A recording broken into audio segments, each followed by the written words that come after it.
కరుణాయందుమా కరుణా దయ సమాధానంబు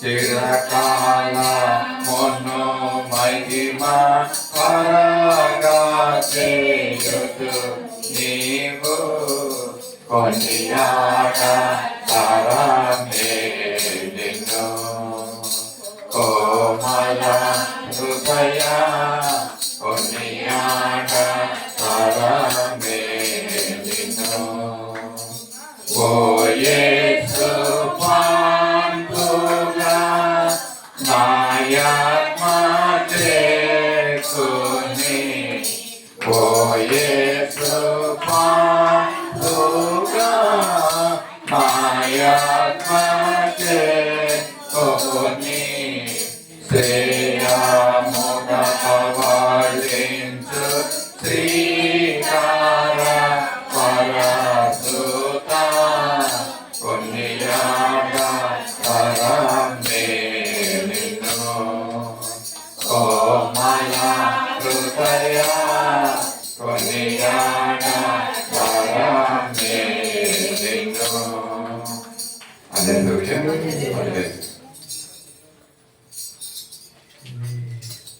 సమయంలో ఉత్తర ప్రత్యుత్తరం భాగాన్ని నేను చూద్దాము.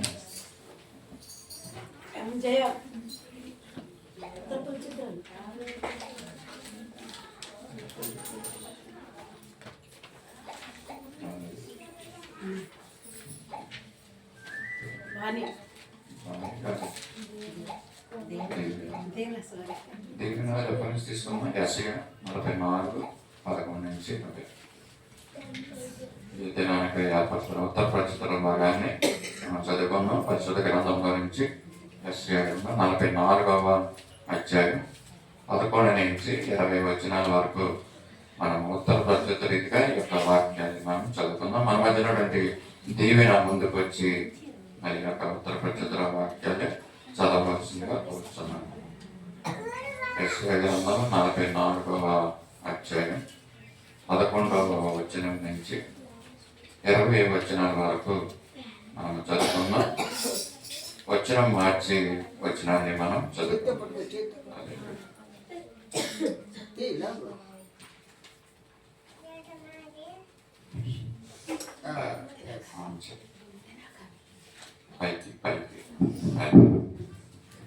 ఉత్తర ప్రత్యక్షాలు చదువుకున్నాము. ఇదిగో దాన్ని పూజించి వారందరూ సిగ్గుపడుదురు. ఆ శిల్పకళలు నరమాత్రము లేదుగా వారందరూ పోగు చేయబడి నిలువబడి వలెను.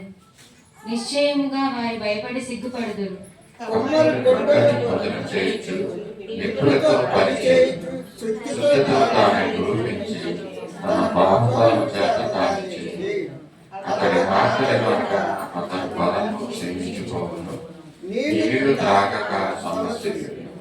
వడ్లవాడు నూలు వేసి శరణములో గీత గీసిన చిత్రీకలతో దాని చెక్క చేయను. కర్కటములతో గుర్తు పెట్టి దాన్ని రూపించును. మందిరములోని దాన్ని స్థాపించిన వలెనని నరరూపముల గల దానిను నర సౌందర్యము గల దానిగాను చేయను. శ్మశాన వృక్షమును కానీ సరళ వృక్షమును కానీ సింధూర వృక్షమును కానీ అడవ వృక్షముతో ఏదో ఒక దాన్ని తీసుకుని చెట్టు నాటగా వర్షం తలెత్తించు. ఒకడు పొయ్యి కట్టెలను వాటిని ఉపయోగించును. వాటిలో కొంత తీసుకొని చలి కాచుకొనను. నిప్పు రాజబెట్టి రొట్టె కాల్చుకొనను. ఒక తుండు తీసుకొని దానితో ఒక దేవతను చేసుకొనెను. దానిని నమస్కారము చేయను. దానితో ఒక విగ్రహమును చేసి దానిని సగిలపడను.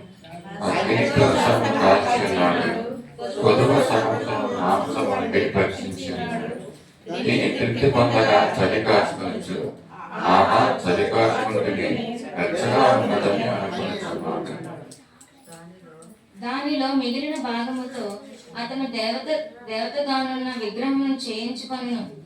దానిని ఎదుట సాగలపడుచు నమస్కారము చేయుచు నీవే నా దేవుడవు, నన్ను రక్షించుమని ప్రార్థన చేయను. వారు వివేచింపరు, గ్రహింపరు. చూడకుండానట్లు వారి కన్నులు కప్పబడి, గ్రహింపకుండానట్లు వారి హృదయములు ముయ్యబడి.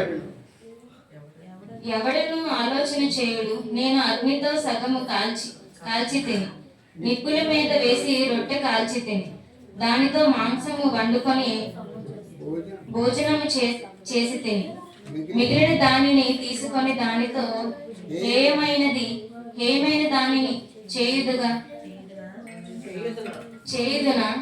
చెట్టు వద్దకు సాష్టాంగ పడుదునా అని ఎవడను ఆలోచింపడు. యోచించుటకు ఎవరిని తెలివి లేదని వివేచన లేదు. వాడు బూడిద తింటున్నాడు, వాడి మనస్సు మోసపోయినదే, తప్పుదారిని వాడిని తీసుకొని పోతున్నది. వాడు తన ఆత్మను రక్షించుకొని జారుడనియు, నా కుడి చేతిలో అబద్ధం ఉంది కదా అనియు అనుకున్నటకు వాడికి బుద్ధి చాలదు. దేవుడి యొక్క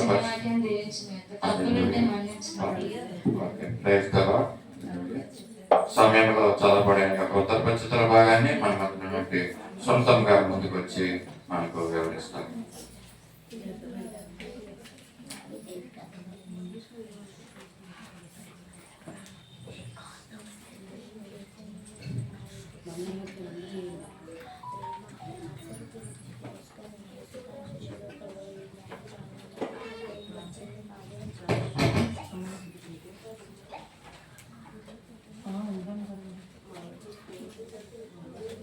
దేవుని నామానికి వందనాలండి.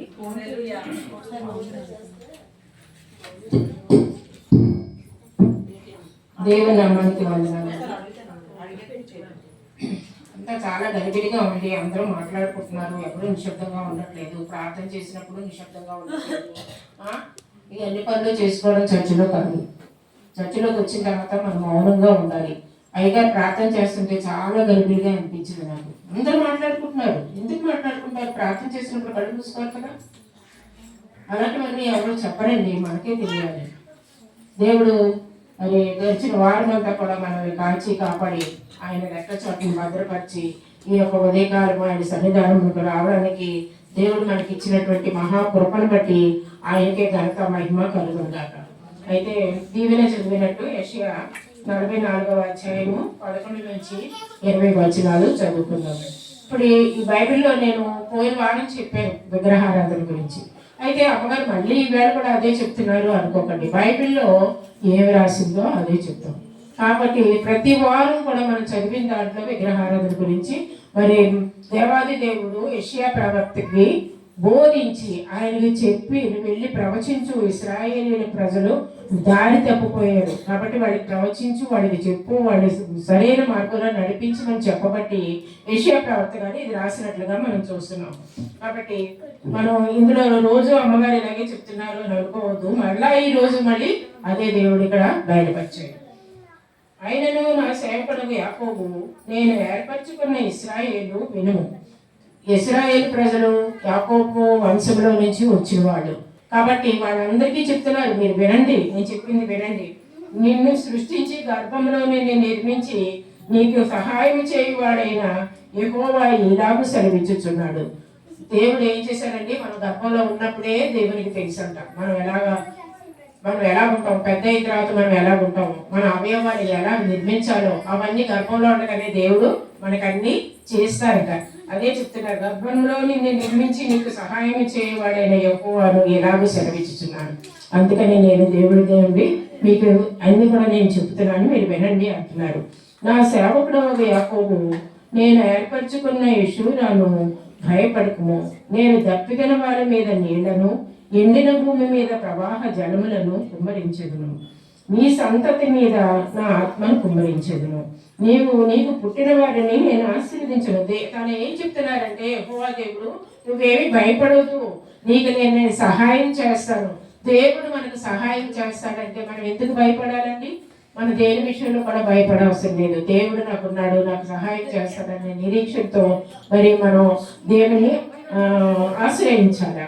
అయితే దప్పిగల వారి మీద నీళ్లను, దప్పిక గల వాడి మీద నీడను అంటే మనం దాహంగా ఉన్నప్పుడు మనకి నీళ్లు కావాలి కదా, మనం నీళ్లు పట్టుకుంటున్నాం ప్రొద్దుటే ట్యాప్ వస్తుంటే హడావుడు అన్ని నింపేసుకుంటాం కదా.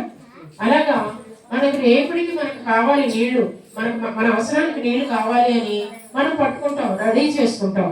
దేవుడు ఇజ్రాయేల్ ప్రజలను ఐగుప్తు నుంచి మరి తీసుకొచ్చినప్పుడు అరణ్యంలో బోర్లు కానీ మిగిలి కానీ ఏమీ లేవండి, అన్ని రాళ్ళు రప్పలు కొండలు అవే.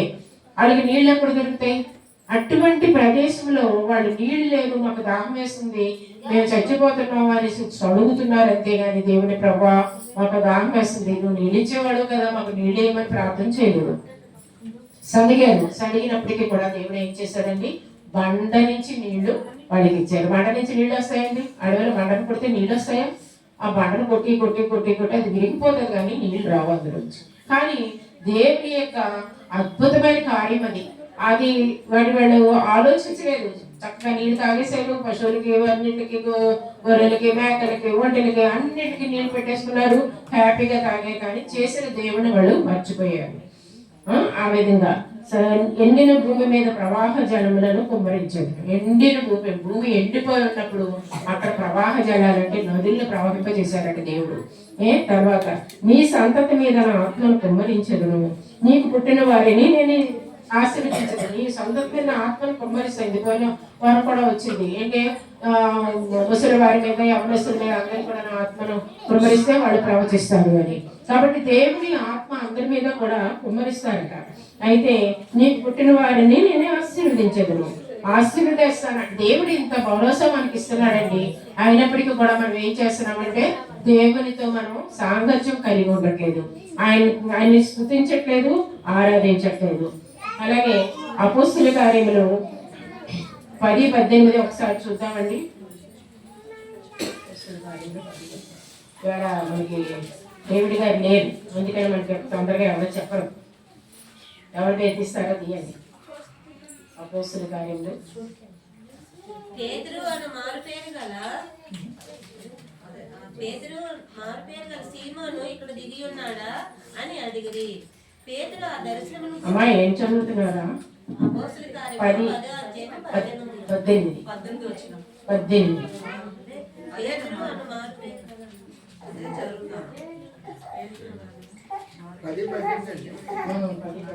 పేతురు అని మారుపేరు గల సీమోను ఇక్కడ దిగి ఉన్నాడా అని అడిగిరి.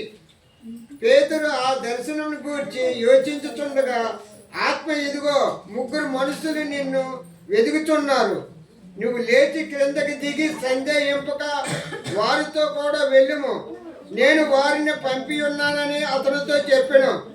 పేతురు ఆ మనుషుల యొద్దకు దిగి వచ్చి ఇదిగో మీరు వెతికేవాడును నేనే, మీరు వచ్చిన కారణం ఏమని అడిగాను. అందుకు వారు నీతిమంతుడును దేవునికి భయపడివాడును యోధా జనులందరి వలన 1:8 సారీ అపోస్తుల కార్యములు 1:8 ఆయన పరిశుద్ధాత్మ మీ మీదకు వచ్చినప్పుడు మీరు శక్తి నొందెదరు కనుక మీరు యెరూషలేములోను యూదయ సమరయ దేశముల అంతటను భూదిగంతముల వరకును నాకు సాక్షులై ఉందిరని వారితో చెప్పాను. అప్పుడు దేవుడు నీ మీద పరిశుద్ధాత్మను నేను కుమ్మరిస్తాను, నీ బిడ్డల మీద నేను కుమ్మరిస్తాను అని చెప్తున్నారు కదా, నీ సంతతి మీద ఆత్మను కుమ్మరిస్తానని. ప్రతి ఒక్కరి మీద ఆయన ఆత్మ ఎప్పుడైతే ఎవరి మీద అయితే వస్తుందో వాళ్ళు ప్రవచిస్తారు, వాళ్ళు దేవుని కార్యాలు చేస్తారు, దేవునికి ఇష్టమైన పనులు చేస్తారు. ఇక్కడ ఏం చెప్పారండి, ఇక్కడ ఏం మాటలు ఇచ్చారు, పరిశుద్ధాత్మ మీ మీదకి వచ్చినప్పుడు మీరు శక్తి పొందుతారట. పరిశుద్ధాత్మ ఎవరిలో ఉంటుందో వాళ్ళు శక్తి కలిగి ఉంటారు. అదే కానీ రోడ్డు లోరలను తీయడానికి బరువులు ఎక్కడానికి శక్తి కాదు, దేవుని విషయంలో శక్తి కలిగి ఉంటామంట. శక్తి కలిగి మీరు యెరూషలేములోని యూదయ సమరయ దేశంలో అంతను భూదిగంతముల వరకు నాకు సాక్షులు. అంటే దేవుడు ఏర్పరచుకున్నప్పుడు, దేవుడు ఆత్మను కుమ్మరించినప్పుడు వాళ్ళు దేవుని వాక్యాన్ని బోధిస్తారు, ఆయనకి సాక్షులుగా ఉంటారు. ఆయనకి ఎక్కడ ఏ దేశం వెళ్ళిపోయి అక్కడ ప్రకటించమంటే అక్కడికే వెళ్ళి ప్రకటిస్తారు. ఎందుకు ప్రకటిస్తారు? ఆయన ఆత్మ మనలో ఉంటే. మామూలుగా వెళ్ళి ఎవరు ప్రకటించమంటే ప్రకటించలేరండి, దేవుని ఆత్మ మనలో ఉంటే మనం చేయగలం. కాబట్టి అందరి మీద దేవుని ఆత్మనైనా కుమ్మరిస్తానంటున్నారు. ఆ విధంగా నీటి కాలువల యొక్క నాటబడిన నిరవంజి చెట్టు గడ్డిలో ఎదుగునట్లు వారు ఎదుగురు. ఈ నిరవంజి చెట్లు ఎక్కడ ఎదుగుతాయంటే బబులోను రాజ్యంలో ఎదుగుతాయట. బబులోనులో ఎక్కువ ఉంటాయట ఈ నిరవంజి చెట్లు. అయ్యగారు చెప్పారు ఒకసారి మనకి. నిరవంజి చెట్లు అవి ఎలాగా మనకి ఇప్పుడు గడ్డి ఎలాగ కొంచెం నీళ్ళు చప్పగా ఉన్నదనుకోండి, గడ్డి వచ్చేస్తుంది కదా, మొలుస్తుంది కదా, అలాగే మొలుస్తాయట. దాన్ని ఎవరో నీళ్ళు వేయవలసిన లేదు, దాన్ని ఎవరైనా నాటవలసిన లేదు, వాటికి అవి మొలుస్తాయి అన్నమాట. ఆ విధంగా నీ పిల్లలు అలా ఉంటారు అనేసి ఇక్కడ మరి వాక్యంలో చెప్పబడుతుంది.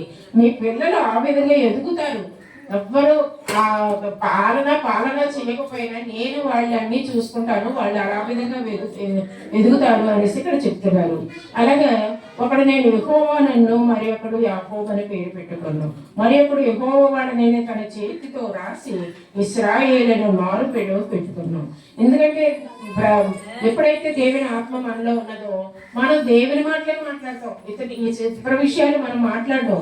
వాళ్ళు నేను దేవుని మనిషిని, నేను దేవుడు నన్ను పంపించాడు కాబట్టి నేను ఈ విధంగా మాట్లాడుతున్నాను అని దేవుడికి విషయాలే చెప్తా ఉంటారు దేవుని ఆత్మ కలిగిన వాడు. ఆ విధంగా కూడా ఇక్కడ ఒకడు యెహోవా అని మరి ఒకడు యాకోబు అని పేరు పెట్టుకుంటారు అనేసి చెప్పి మరి ఇక్కడ రాయబడిందండి. మరి ఒకడు యెహోవా అనే తన చేతితో రాసి ఇశ్రాయేలును మారు పేరు పెట్టుకోను అని ఉన్నది.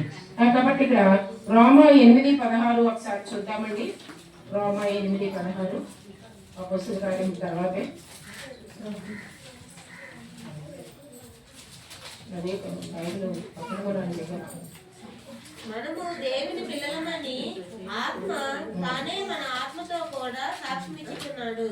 మనం పిల్లలమైతే వారసులము, అనగా దేవుని వారసులము. క్రీస్తుతో కూడా మనము పొందుటకు ఆయనతో శ్రమపడిన ఎడల క్రీస్తు తోడి వారసులము. అంటే ఇప్పుడు మనం దేవుని ఆత్మ మనలో ఉంటే ఏమవుతుందండి, దేవుని ఆత్మతో మనం సాక్ష్యం ఇస్తాము. దేవుడు నాకు ఇలా చేశారు అలా చేశారు అని సాక్ష్యం ఇస్తారు. అయితే మనము పిల్లలమైతే వారసులం, దేవుడికి మనం వారసులం అట. ఇప్పుడు మన తల్లిదండ్రులకు మనం పుట్టాము, మనం వారసులం కదా. మనకి మన వాళ్ళు మనవరాలు పుడతారు, వాళ్ళు మనకు వారసులు. ఆ విధంగా దేవుడికి మనం వారసులు అట. ఆయనకి ఎవరు లేదు, మనమే వారసులు, మనమే సమస్తం ఆయనకి.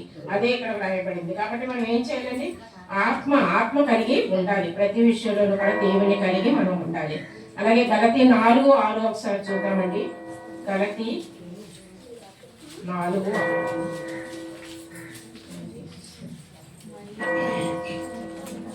మరియు మీరు కుమారులై ఉన్నందున ఆయన తండ్రి అని మొరపెట్టు తన కుమారుని ఆత్మను దేవుడు మన హృదయంలోనికి పంపెను.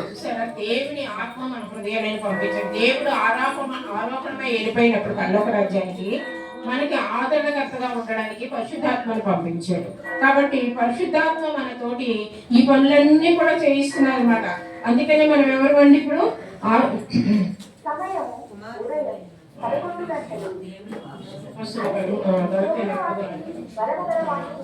అప్పుడు మనం ఏం చేస్తామండి, దేవుని మొరపెట్టడానికి దేవుని కుమారుని ఆత్మను దేవుడు మన హృదయంలో ఉంచాడు. కాబట్టి మనం దేవుడు ఆత్మ మనలో ఉంటే మనము ఆత్మతో ప్రార్థన చేస్తాం, ఆత్మతో పాటలు పాడతాం, ఆత్మతో దేవుని స్తుతిస్తాం. ఈ విధంగా మరి దేవుడు ఆత్మలు కలిగి మనం ఉండాలి అనే విధంగా ఇక్కడ రాయబడిందండి. అలాగే ఇశ్రాయేలీయుల రాజైన యెహోవా వారి విమోచకుడైన సైన్యములకు అధిపతి యెహోవా ఇలాగ సెలవిచ్చుచున్నాడు, నేను మొదటివాడను కడపటివాడను, నేను తప్ప ఏ దేవుడును లేడు. నేను మొదటివాడును కడపటివాడు సృష్టికి ముందు నేనే ఉన్నాను, సృష్టి అంతం అయినప్పుడు కూడా నేనే ఉన్నానని దేవుడు చెప్తున్నాడు. అది మనం నమ్ముతున్నామండి, మన దేవుడు నమ్ముతున్నామా? దేవుడు ఆది అంతములో ఉన్నాడు అన్న మాట మనకి ప్రకటనలో ఉంటుంది. చూడండి, ప్రకటన 1:8 లాస్ట్ పుస్తకం, ప్రకటన 1:8.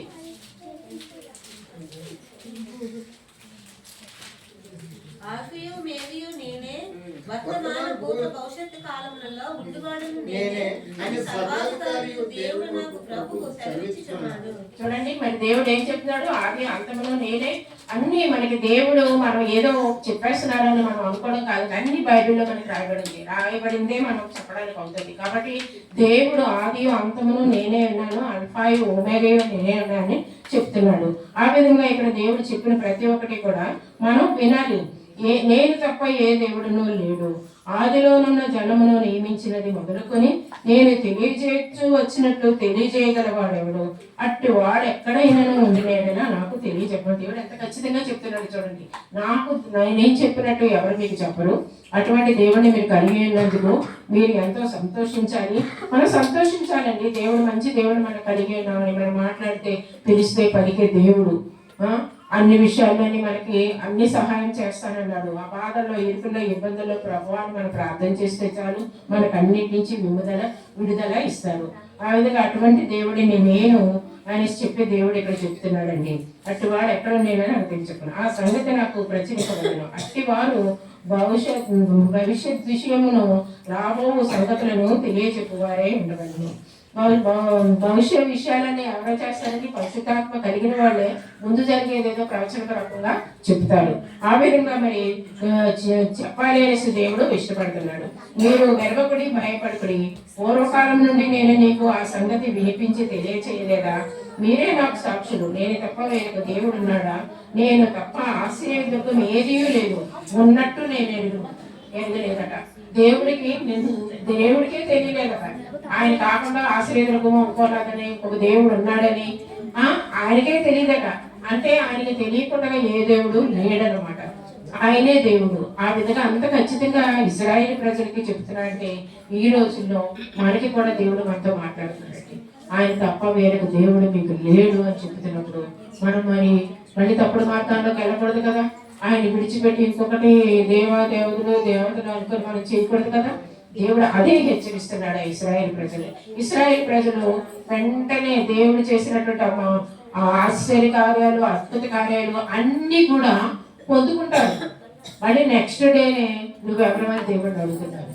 అలాంటి ప్రజలు ఉన్నారు కాబట్టి దేవుడు ఈ వాక్యాన్ని మనకి వినిపిస్తున్నారు. పూర్వకాలం నుండి నేను ఆ సంగతులను వినిపించదు. మీరే సాక్షులు. నేను తప్ప ఆశ్రయం ఉన్నట్టు నేను దేవుడు చెప్తున్నాడండి. అసలు ఆశ్రయం ఏమీ లేదు, నేనే మీకు సమస్తం అని చెప్తున్నారు. అందుకని ఆయన నమ్మంటున్నారు. తర్వాత 9వ వచనం, విగ్రహములు నిర్మించిన వారందరూ మాయ వంటి వారు. వారికి ఇష్టమైన విగ్రహములు నిష్ప్రయోజనములు. తామే అందుకు సాక్షులు. వారు గ్రహించేవారు కానీ ఎరుగవారు కారు కనుక వారు సిగ్గుపడదు. కీర్తనలు మరి వాడమని చెప్తున్నాం.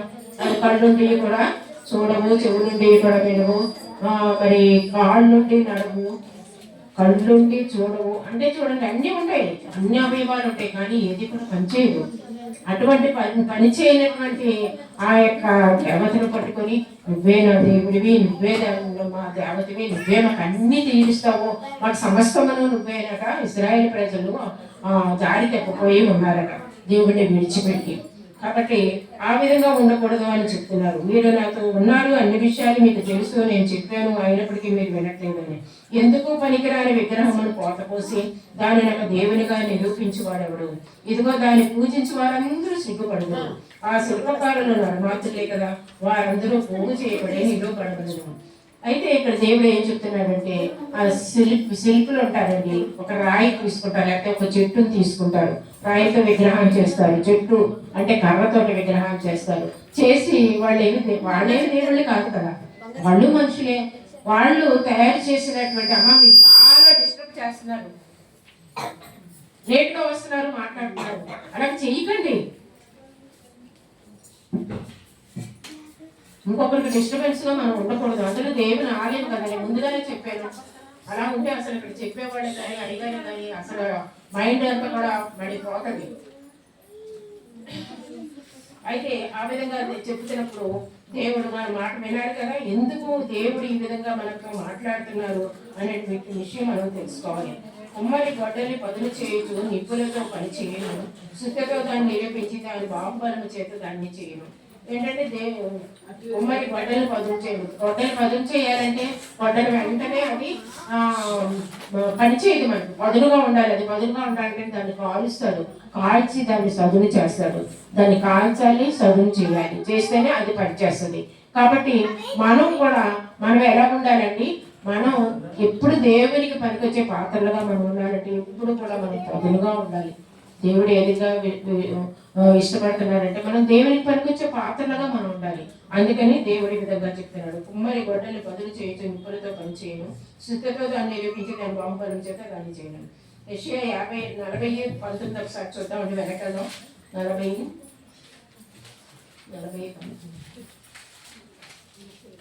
విగ్రహమును చూడగా శిల్పి దానిని పోయినని కంసాలి వాడితో దానిని బంగారు రేఖలతో పొదునుగాను దానికి వెండి గొలుసులు చేయాలి. ఇప్పుడు ఈ విగ్రహాన్ని ఇసుకతో కొట్టి మరి గొడ్డలిగా పొదును చేసి దాంతో కొట్టి బాది అన్నీ చేసి ఒక రూపానికి తీసుకొచ్చిన తర్వాత దాన్ని చేసే ఇప్పుడు కూడా ఏ దేవునిగా నేను నిర్మించాలో ఆ విధంగా అతను నిర్మించిన తర్వాత దానికి ఏం చేస్తాడంటే రంగులు వేసిన తర్వాత బంగారం పొందుతాడు. బంగారంతో మరి గుడిసెలు చేస్తాడు. ఎక్కడెక్కడ ఆడవాళ్ళ విగ్రహం అయితే ఎక్కడైతే వస్తువులు పెట్టుకుంటారో అవన్నీ బంగారంగా, ఆ విధంగా నిజంగా మనిషి అక్కడ నిలబడిందా అనే విధంగా ఆ కంసాలి వాళ్ళు చేస్తారు. అంతకుముందు వాళ్ళు ఏం చేశారు? గొడ్డలతో కొట్టారు, సుత్తితో కొట్టారు, ఇవన్నీ చేసి దాన్ని ఒక దేవుడిగా నిలబెట్టారు. ఆమె మాకు దేవుడు, ఇవే మా అవసరాలన్నీ తీరుస్తుంది, ఈ దేవుడే మాకు అన్ని చేస్తాడని మొక్కుతున్నారు కదా. ఆ విధంగా చేస్తుంది. దేవుడికి చాలా కోపం వస్తుంది కదండి. ఆ విషయంలో చాలా దేవుడు కోపడుతున్నట్టు కోపం వచ్చి ఆ యెషయా ప్రవక్త గారికి చెప్తున్నారు, వాళ్ళు ఎలాంటి పరిస్థితుల్లో ఉన్నారు వాళ్ళకి చెప్పమని. కాబట్టి మనం కూడా ఈ రోజుల్లో ఆ విధంగా ఉండకుండా మనం దేవునికి భయపడి ఉండాలి. అతడు ఆకలి కనుక అతని బలము క్షీణించిపోదు. నీళ్లు త్రాగక సమస్యలు ఏం చేస్తాడు? కొట్టి ఒక రాయిని కొట్టి అలసిపోతాడు, ఒక చెక్కను కొట్టి అలసిపోతాడు, చెట్టును కొట్టి దాన్ని ఎలా చేయాలో ఇవన్నీ చేసినప్పుడు వాడు అలసిపోతాడు. ఎందుకంటే దేవుడు కాదు కదా చేసేవాడు, మనిషి కదా. వాడికి మరి శక్తి క్షీణించిపోతుంది, దాహం వేస్తుంది, ఆకలేస్తుంది, ఇవన్నీ వేస్తుంది కదా. ఇవన్నీ మానేసి తను ఆ పని చేయలేడు. కాబట్టి ఆ విధంగా చేస్తారు అని ఇక్కడ చెప్తున్నారు. అలాగే వడ్లవాడు నూలు వేసి జీర్ణముతో గీత గీసి చిత్రికలతో దాన్ని చక్క చెయ్యను. అది అంటే ఎంత సైజులో ఉండాలా, చెయ్యంత సైజులో ఉండాలా, కన్ను ఎంత సైజులో ఉండాలా, ముక్కు ఎంత సైజులో ఉండాలా, కాలు ఎంత సైజులో, అలాగ కొలతలు పెట్టుకుంటాడట. ఆ కొలతలు మార్పు చేసుకొని దాని ప్రకారంగా వాడు చేస్తాడట. గీత గీసి చిత్రికలతో దాన్ని చక్క చేయనట, అలాగ చక్క చేస్తాడంట. కర్కాటములతో గుర్తు పెట్టి దాన్ని నిరూపించును. అలా మందిరములో దాన్ని స్థాపింపవలనని నరరూపము గల దానిగాను నర సౌందర్యము గల దానిగాను చేయను. మందిరంలో దాన్ని పెట్టాలంటే ఒక మనిషి నిలబడినట్టు ఆ యొక్క ఆకారం రావాలి, ఒక బొమ్మలాగా ఉండకూడదు అక్కడ. ఆ విధంగా రావాలని చాలా అందంగా ఉండాలని చాలా కష్టపడి తయారు చేస్తాడట. దాన్ని చూసుకున్నాడు, చాలా సంతోషిస్తాడట. ఒకడు దేవదారి చెట్టు నరుకబని నేను పూనుకొను, శ్మశాన వృక్షమును దాని సరళ వృక్షమును కానీ సింధూర వృక్షములను కానీ అడవి వృక్షములలో ఏదో ఒక దాన్ని తీసుకోను. ఒకడు చెట్టు నాటగా వర్షము దాన్ని పెంచును. వీడు ఇప్పుడు ఏం చేస్తున్నాడు? ఏదో ఒక వృక్షం తీసుకుంటాడు, వాడికి కావలసిన బొమ్మను తయారు చేయడానికి. ఏదో ఒక వృక్షాన్ని తీసుకున్నప్పుడు ఆ వృక్షాన్ని ఏం చేయాలండి? నరకాలి కదా, కొట్టాలి కదా, అడవిలోకి వెళ్ళాలి. అడవిలో ఉన్న వృక్షాలు ఎవరైనా నీళ్లు పోస్తున్నారా? నీళ్ళు ఎవరు పోయారు కదా, వృక్షం దానికి అదే పిలుస్తుంది. లేకపోతే ఎవరైనా వేస్తే వేయచ్చు. లేదంటే దేవుడు దానికి వర్షాన్ని ఇచ్చి పెంచుతున్నాడట. దేవుడు పెంచినటువంటి, దేవుడు సృష్టించినటువంటి ఆ యొక్క వృక్షాన్ని వీళ్ళు ఏం చేస్తున్నారండి? నరికి కొట్టుకొని దాన్ని తీసుకొస్తారు ఇంటికి. తీసుకొచ్చిన తర్వాత ఏం చేస్తున్నారు చూడండి. ఒకడు చెట్టు నాటగా వర్షం కాదు, ఒకడు పొయ్యి కట్టెలను వాటికి ఉపయోగించు, వాటిలో కొంత తీసుకొని చలి కాచుకుని, నిప్పు రాసబట్టి రొట్టె కాల్చుకుని, ఒక తుండు తీసుకొని దానితో ఒక దేవతను చేసుకుని దానికి నమస్కారం చేయను. చూడండి, ఆ చెట్టునే కొన్ని పొలంలాగా ఉంటాయి కదా, వేస్ట్ ఉంటాయి కదా, అవన్నీ ఏం చేస్తారు? చలి కాచుకుంటారు. ఆ చెట్టు వేస్ట్ తోటి చలి కాచుకుంటారు. మళ్ళీ కొన్ని మొక్కలు కట్ చేసిన మొక్కలతోటి మరి వాళ్ళు ఏం చేస్తారంట? దానికి నమస్కారం చేసి దాని మీద కాల్స్తున్నటువంటి ఆ అగ్ని మీద వాళ్ళు రొట్టెలు కాల్చుకొని తింటారు. ఇవన్నీ కూడా చెట్టు నుంచి వచ్చినాయి కదా.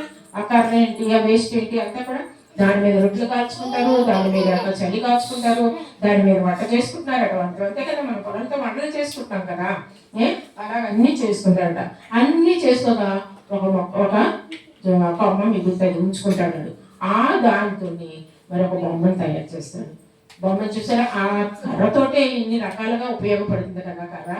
ఆ కర్రతోటే మళ్ళీ దేవుడిని తయారు చేస్తాడు, చెక్కుతాడు. దేవుడికి ఎలా కావాలంటే చెక్క బొమ్మలు ఉంటాయి కదా, అలాగ దేవుడు రూపం వచ్చేటట్లుగా అలాగే చెక్కుతాడు అనమాట. అప్పుడు ఒక తుండు తీసుకొని దానిలో ఒక దేవతను చేసుకుని దానికి నమస్కారము చేయను, దానితో ఒక విగ్రహం చేసి దానికి సాగిలపడి.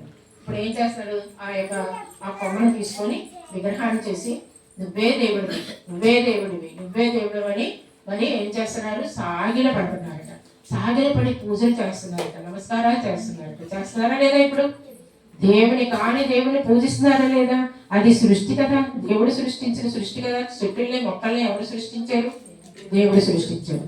ఆ సృష్టిని పట్టుకొని దేవుడు నువ్వే అనుకొని మన ఇష్టం వచ్చినటువంటి రూపాన్ని తయారు చేసుకొని దేవుడికి సాగిలి పడుతున్నారట. అంత మూర్ఖత్వంగా ఈ యొక్క ఇశ్రాయేలు ప్రజలు ఉన్నారట. కానీ మీరు మాత్రం అలా ఉండకూడదు అని ఇక్కడ మనకి హెచ్చరిక. ఇది మీరు అలా ఉండకూడదు. నిజమైన దేవుడిని అని మీరు తెలుసుకున్నారు, నేను నిజమైన దేవుడిని, నాకు ముందు కానీ వెనక కానీ ఏ దేవుడు లేడని దేవుడు ఇవన్నీ మనకి బోధిస్తున్నారు. కాబట్టి అగ్నితో సగము కాల్చినాడు, పొదువుతో మాంసమును వండి భక్షించుతున్నాడు, తిని తృప్తి పొందగా చలి కాచుకొంచున్నాడు. ఆహా, చలి కాచుకుంటేనే వెచ్చగా ఉన్నది అని అనుకుంటున్నాడు. దానిలో మిగిలిన భాగమును తనకు దేవతగా నిర్మాణం చేసుకున్నాడు. అదే ఇప్పుడు చెప్పారు కదా, ఆ మిగిలిన భాగంతో దేవతగా చేసి దాని సాగిలి పడుతూ నమస్కారం చేస్తూ నీవేన దేవుడు నన్ను రక్షించమని ప్రార్థన చేశాడు. చూడండి, ఏలియా ప్రవక్త కర్మేల్ పర్వతం దగ్గర మరి ఛాలెంజ్ చేశాడు. నిజమైన దేవుడు అయితే మీ దేవుడో మరి మా దేవుడు మీరు తెలుసుకుందాం. కాబట్టి మీరు ఏం చేస్తారంటే ఒక ఎద్దుని కట్ చేసి పెట్టండి. దాన్ని మీరు అగ్ని పెట్టకూడదు, మరి ఏమి చేయకూడదు, కానీ అది కాలిపోవాలా. అలా కాలిపోతే మీ దేవుడే నేను నిజమైన దేవుడే నేను నమ్ముతాను, లేదు మా దేవుడు చేస్తే మీరు నమ్మాలి అని ఛాలెంజ్ చేస్తాడు. చేసినప్పుడు వాళ్ళు పొద్దు నుంచి సాయంకాలం, ఇప్పుడు ఎలా సైకిల్ పడుతున్నారండి, పొద్దు నుంచి సాయంకాలం వరకు శరీరాన్ని గీసుకొని రక్తాలు వచ్చేటప్పుడు దేవతలు పిలుస్తున్నారు, వచ్చి నువ్వు ఇక్కడ దహించు కిందకి దిగిరా అని చెప్పి బ్రతుకులాడుతున్నారు. వాళ్ళ దేవుడు ఎన్ని దేవుడి పేర్లు పెట్టి పిలుస్తున్నారు, కానీ సాయంకాలం అయిపోయింది కానీ ఒక దేవత కూడా కిందకి దిగి రాలేదు.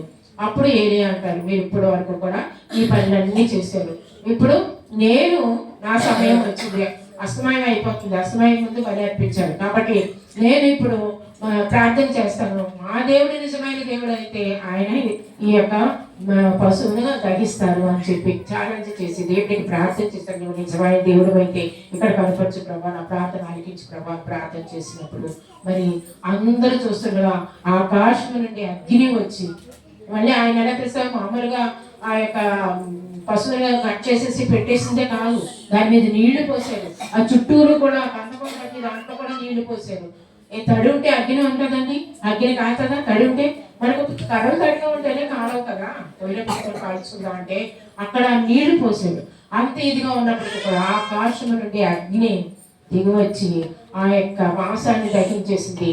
అక్కడ చుట్టూ ఉన్న నీళ్లు పోసిన నీళ్ళన్నీ ఆవిరైపోయి బలిపీఠం చుట్టూ కూడా ఇంక ఏది కూడా లేకుండా అంతా కూడా దిగ్గి అయిపోయింది. అప్పుడు వాళ్ళందరూ ఏమంటారు, ఇదే నిజమైన దేవుడు అని నమ్మిన వాళ్ళు నమ్మారు. నమ్మిన వాళ్ళు అక్కడి నుంచి పారిపోయిన వాళ్ళందరినీ ఏదే చంపేశాడంట, దేవుడికి వ్యతిరేకంగా ఉన్న వాళ్ళందరినీ. కాబట్టి ఎన్ని విషయాలు మనకి బైబిల్లో ఉన్నాయండి, ఏది కూడా మనం ఒక ఇది కరెక్ట్గా మనం లేదు అనడానికి లేదు. బైబిల్లో మనకు అన్నీ చెప్తున్నాం కాబట్టి మనం వింటున్నప్పుడు మనం ఏం చేయాలి, మనం మారాలి, మనం దేవుడు చెప్పిన విధంగా మనం ఉండాలి. ఆ విధంగానే వారికి వివేచింపరు, గ్రహింపరు, చూడకుండానట్లు వారి కన్నులు కప్పబడను, గ్రహింపకుండానట్లు వారి హృదయంలో మూయబడను. యెషయా 45:20 ఒకసారి చూద్దామండి, ఇక్కడ ఉంది 45:20. జనములలో తప్పించుకొని వాళ్ళారా దగ్గరకు వచ్చి కూడుకొనుడి, తమ కొయ్య విగ్రహమును మోయిచు రక్షింపలేని దేవతకు మొదలుపెట్టి వారికి తెలియలేదు. ఆ కొయ్య విగ్రహాన్ని మోసుకొని వాళ్ళు విగ్రహంగా చేసి అనే ఆవిడే దేవతని మమ్మల్ని రక్షించు అని అంట వాళ్ళు మొరపెట్టారట. వాళ్ళకి నిజంగా తెలివి లేదు. వాళ్ళ చేతులతో వాళ్ళు చేసుకున్న మమ్మల్ని నువ్వే దేవుడివి, మమ్మల్ని రక్షించు, మా బాధల్లోంచి, మా ఇరుకులోంచి, మా ఇబ్బందులోంచి రక్షించు అని మొరపెడతారట. ఏమైనా రామంటే అక్కడ దానికి చెవులు ఉన్నాయా, ముక్కుందా, కళ్ళు ఉందా, నవ్వులుందా, ఏముంది లేదు కదా, ఏం పెట్టదు. కాబట్టి అటువంటి పని చెయ్యొద్దు. జీవము గల దేవుని మీరు ప్రార్థన చేయాలని దేవుడు మనకి ఇక్కడ బోధపరుస్తున్నారు. ఎవరినో ఆలోచన చేయడం, నేను అగ్నిలో సగం కాల్చి తిని నిప్పుల మీద వేసి రొట్టెను కాల్చి దానిలో మాంసము వండుకొని భోజనం చేసిన మిగిలిన దాన్ని తీసుకుని దానితో ఏమైనా దాన్ని చేసిన చెట్టు ముట్టుకు సాష్టాంగపడుతున్నా అని ఎవరో ఆలోచింపడు. ఆ చెట్టు మొద్దుకు నేను సాష్టాంగపడాలా ఏంటి, ఎందుకు ఇలా ఎందుకు జరుగుతుంది అని ఎవ్వరూ ఆలోచించలేక, ఆలోచన లేదు, వాళ్ళకి తెలివి లేదు. వాళ్ళు అలాంటి దేవతకి మొక్కుతున్నారు అని చెప్పి దేవుడు చెప్తున్నాడు. వాడు తన ఆత్మను రక్షించుకోలేడు. తన ఆత్మను రక్షించుకోగలండి. దేవత ఏమన్నా వాడికి రక్షిస్తుందా, మాట్లాడుతుందా? ఏమీ లేదు కదా. అందుకని వాళ్ళ ఆత్మను నరకంలోకి వెళ్ళిపోయేటట్టు చేసుకుంటున్నారు అనేసి చెప్తున్నారు అనమాట. నా కుడి చేతిలో అబద్ధమైనది కదా అని అనుకున్నటకు వాడికి బుద్ధి చాలదు. 2వ దశలోనికాయలు 2:11 ఒకసారి చూద్దామండి. 2వ దశలోనికాయలు 11:11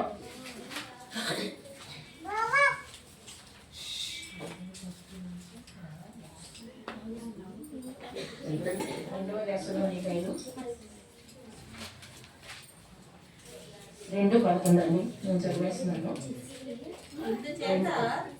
అందుచేత సత్యమును నమ్మక దుర్నీతి యందు అభిలాష గల వారందరూ శిక్షా విధి పొందుటకై అబద్ధమును నమ్మునట్లు మోసం చేయ శక్తిని దేవుడు వారికి పంపుచున్నాడు. అబద్ధం ఇక్కడ ఏమున్నదండి, కుడి చేతిలో అబద్ధం ఉన్నది కదా అని అనుకున్నట్టు వారికి బుద్ధి చాలదు. బుద్ధి లేకుండా దేవుడే చేస్తాడు. దానికి ఆ సత్యం తెలుసుకోకుండా వాళ్ళు చూపిస్తున్నారు కాబట్టి వాడికి ఏమవుతుంది, పర్వాలేదులే అని జీవిస్తూ ఉంటుంటే దేవుడు అలాంటి వాళ్ళకి ఏం చేస్తున్నాడండి, వాళ్ళకి మరి బుద్ధి లేకుండా చేస్తున్నాడు. వాళ్ళ ఆత్మకు శాంతి ఉండట్లేదు. ఆ విధంగా వాళ్ళు బ్రతుకుతున్నారు. అది మనకి హెచ్చరింపబడుతుంది ఇక్కడ. కాబట్టి మనం ఏం చేయాలంటే ఇందుచేత సత్యమును నమ్మక దుర్నీయతను అభిలాష గల వారందరూ శిక్షావిధిగా అబద్ధమును నమ్మకం మోసం చేయు శక్తిని దేవుడు వాడికి పంపుతున్నాడు. వాళ్ళు కరెక్ట్ చేసినా కూడా వాళ్ళు నమ్మట్లేదు, వినట్లేదు. కాబట్టి వాళ్ళకి ఏం చేస్తున్నారు, దేవుడు అలాంటి ఆత్మనే దేవుడు వాళ్ళకి ఇస్తున్నారు. కాబట్టి వాళ్ళు ఏం చేయాలండి, వాళ్ళు ఆ విధంగానే బ్రతుకుతారు. దేవుడు చూస్తారు పనిష్మెంట్ ఇస్తారు. కానీ మనం ఏం చేయాలో, ఆయనకు కోపం రాకుండా ఆయన ఏది చెప్పారో, ఏ విధంగా మనం ఉండాలనుకుంటున్నారో ఆ విధంగా మనం ఉన్నట్లయితే దేవుడు మనల్ని దీవించి ఆశీర్వదించి చెప్పారు కదా, 20 చెట్లు ఎలా పెరుగుతారు మన బిడ్డలు పెరుగుతారని, అలా ఆశీర్వదిస్తారు మన బిడ్డలే. కాబట్టి దేవుడు ఇచ్చిన ఎప్పుడు దీవించిందట.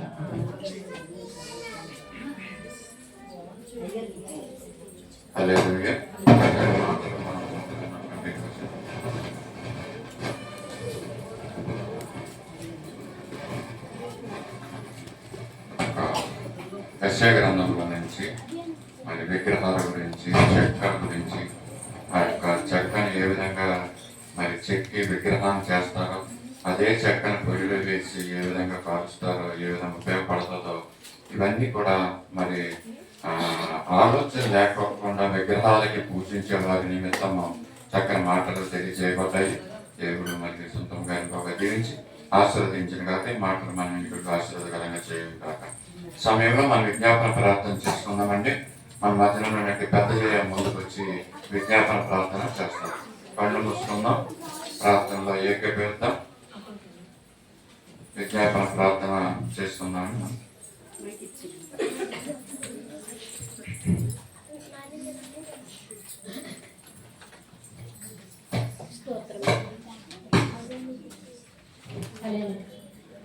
స్తోత్రం స్తోత్రం స్తోత్రం స్తోత్రం స్తోత్రం స్తోత్రం స్తోత్రం.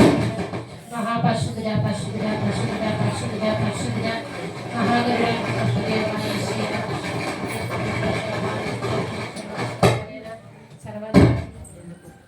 సర్వత్యామిని స్తోత్రంలో మహాగరుడా గొప్ప దేవానికి వందనాలు ప్రభా తండ్రి. ఇదో ప్రభా ఉదయ కాలుష్యంలో మమ్మల్ని ఎంతైనా కూడుకొని వచ్చి ప్రభా నీ మందిరంలో మేము ఉన్నందుకు ప్రభా మమ్మల్ని ఉంచినందుకు నీకు కోట్లాది వందలు ప్రభా, నీ కోట్లాది చెల్లించుకుంటాను ఆయన. గొప్ప దేవానికి వందనాలు ప్రభా తండ్రి. పరిశుద్ధాన్ని స్తోత్రం తండ్రి. సర్వాధికారి సర్వత్యామిని స్తోత్రం నాయన. గొప్ప దేవానికి వందలు ప్రభా, స్తోత్రం స్తోత్రం స్తోత్రం తండ్రి ప్రభా. ఇవ్వ తండ్రి ఇక కూడి ఉన్న ప్రతి బిడ్డ జ్ఞాపకం చేసుకో, ప్రతి గృహాల్లో దీవించండి ప్రభా. ఆశ్రదించినైనా దేవా యేసయ్యాని స్పందన స్తోత్రం తండ్రి ప్రభా. ఇక ప్రభా ప్రతి కుటుంబానికి ప్రభా క్రిస్మస్ పండుగ అందరికి దయచే ప్రభా తండ్రి. మమ్మల్ని సంతోషపరచండి, ఆనందపరచండి ప్రభా. స్తోత్రం అయినా యేసయ్యా దేవాని సంవత్సరం ప్రభా మేము ఎంతగానో నీ పండుగ ప్రభా సంతోషంగా చేసుకుంటున్నాం ప్రభా. మాకు ధన్యత మాకు ఇచ్చినందుకు నీ కోట్లాది వందల స్తోత్రం చెల్లించుకుంటాను అయినా. గొప్ప దేవాని స్తోత్రం తండ్రి. పరిశుద్ధ ప్రభా తండ్రి నాయన. ఇగో తండ్రి నాయన ధన ప్రభా రాష్ట్రాలు ప్రభా గ్రామాలు పట్టణాలు పల్లెలు కాసు కాపాడేసయ్యాని స్తోత్రం తండ్రి. పరిశుద్ధాని స్తోత్రం ప్రతి బిడ్డ దీవించండి, ఆస్వాదించినైనా. గొప్ప దేవాని స్తోత్రం ప్రభా తండ్రి. దేవగా పిల్లగాడి గ్రామం చుట్టూ నీ కంచి నీ కాపుల నుంచి ప్రభాని స్తోత్రం చెల్లించుకుంటానైనా. ఇగో ఎంతో మంది బిడ్డ మార్చాలి ప్రభా, మారు మనసు రక్షణ దయచేనైనా. అయ్యా నేను తెలుసుకున్న ప్రభా నీ మందిరానికి రాలేకపోతున్నా ప్రభా. ప్రతి బిడ్డని తల్లి దర్శించి నీ మందిరం నడిపించుకోమని బతుకులాడుకుంటాను ప్రభా. స్తోత్రం తండ్రి. ప్రతి నాయన కుటుంబాన్ని బాధపడుతున్న ప్రభా మహాగరుడ గొప్ప దేవాని స్తోత్రం తండ్రి. అనారోగ్యంతో ఏ బిడ్డ అయితే బాధపడుతుందో ప్రతి బిడ్డకు శక్తి బలాన్ని అనుగ్రహించి ప్రభాని స్తోత్రం చెల్లించుకుంటాను ప్రభా తండ్రి. ఎంతో మంది ప్రభా ఎన్నో వ్యాధులతో బాధపడుతున్న ప్రభా కుమ్ముడు పడుతున్నారు యేసయ్య. ప్రతి కుటుంబాలు జ్ఞాపకం చేసుకో తండ్రి నాయన. చిన్నపిల్లల నుంచి తండ్రి వృద్ధుల వరకు అందరూ కాసు కాపాడేసయ్యా స్తోత్రం నాయన. పరిశుద్ధాని స్తోత్రం తండ్రి. గొప్ప దేవానికి వందనాలు ప్రభా. అయ్యా తండ్రి నీకు ఏమి ఇచ్చడం తీర్చుకుంటాం ప్రభా తండ్రి. మనం ఎలాగున్నామంటే మా భక్తి మా ప్రేమ కాదేసయ్యా. మమ్మల్ని ఎంతగానో బలపరచాడు, మమ్మల్ని ముట్టే మమ్మల్ని సంతోషపరచు, మమ్మల్ని ఆనందపరచాడు ప్రభా. నువ్వే యేసయ్యాని స్తోత్రం చెల్లించుకుంటాను ఆయన. ఇగో తండ్రి తండ్రి మా సంఘ కాపుల ప్రభా, మా సంఘస్థుల ప్రభా, గవర్నమెంట్ సూర్యుని బిడ్డల్ని కూడా నువ్వు కాసు కాపాడేసయ్యాని స్తోత్రం తండ్రి. ఈ కాలంలో ప్రభా సూర్యుని ముట్టండి, స్వస్థపరచిన ఆయన దేవాన్ని స్తోత్రం చెల్లించుకుంటాం ప్రభా. మా గొప్ప దేవ సునీలు బాబు కూడా శక్తిని బలను అనుగ్రహించి ప్రభా. బిడ్డ డ్యూటీకి వెళ్ళినప్పుడు వచ్చినప్పుడు అక్కపక్కల తోడుగా ఉండేసయ్యా. చెడ్డ బిడ్డలు జ్ఞాపకం చేసుకోతండి. స్కూల్కి వెళ్ళినప్పుడు వచ్చినప్పుడు బిడ్డ నువ్వు కాసు కాపాడు ప్రభా. కొడుకన్నా రకరకాల దాచుకున్నప్పుడు రకరకాల దాచుకోండి ప్రభా. యేసయ్యాని స్తోత్రం తండ్రి. స్తోత్రం నాయన. అలాగే ప్రవాసం తమ కొడుకుని కోడళ్ళ ప్రభా మనమల్ని కూడా జ్ఞాపకం చేసుకుంటండి. యేసయ్యాని వందనాల ప్రభాని స్తోత్రం నాయన. ఇక ప్రవీణి హ్యానని బిడ్డలతో కూడా నువ్వు కాసు కాపాడుతండి. ఎక్కడున్నప్పుడు ప్రభా నీ ప్రభా బిడ్డ తోడుగా ఉంచి ప్రభా తండ్రి నాయన. ఆ గృహ చుట్టూ నీ కంచి నీ కాపుగా నుంచాయన. అయ్యా బంగారు దేవుడు నీ కాపుగా ఉంచి ప్రభాని స్తోత్రం తండ్రి. ప్రతి సమస్య నుంచి తీర్చే దేవుడు ప్రభా తండ్రి. అయ్యా దేవాలని అనారోగ్యం తీసేసి ఆరోగ్యం బలము బిడ్డలు దయచేనైనా. యేసయ్యాని వందల ప్రభాని స్తోత్రం తండ్రి. ఇగో తండ్రి ఎంతో మంది బిడ్డ ప్రభా తండ్రి జ్వరాలతో ఉన్న ప్రభా ప్రతి బిడ్డలు మొత్తాన్ని స్వస్థపరిచిన దేవాని స్తోత్రం తండ్రి. నీకు వందనాలైనా. పరిశుద్ధురాని స్తోత్రం ప్రభా. ఇక కూడి ఉన్న ప్రతి బిడ్డ జ్ఞాపకం చేసుకోతండి. రాలని పంట కూడా జ్ఞాపకం చేసుకోనైనా. ప్రతి బిడ్డకు నీ శక్తిని బలాన్ని ఇచ్చి ముట్టు స్వస్థపరచమని ప్రభా ఈ చిన్న ప్రార్థన చేస్తున్న అతను అడిగి వేడుకుంటున్నాను తండ్రి. సమయంలో క్యాలెండర్లోని వాక్యాన్ని పూర్తి చేస్తున్నామండి. మా మధ్యన అప్పలనరసం గారు ముందుకు రావాల్సిందిగా కోరుతున్నాం. అప్పలనరసం గారు ముందుకు వచ్చినట్లయితే క్యాలెండర్లోని వాక్యాన్ని మేము పూర్తి చేస్తున్నాం.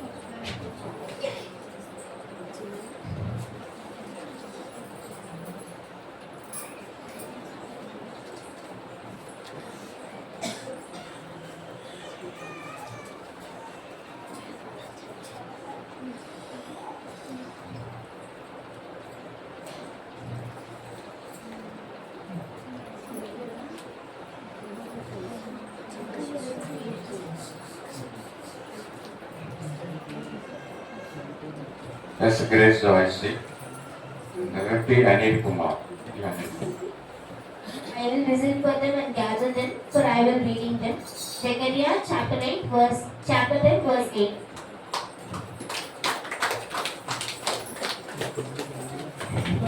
వీడవేసి పిలిచి సమకూర్చగలరు. జకర్యా 10:8.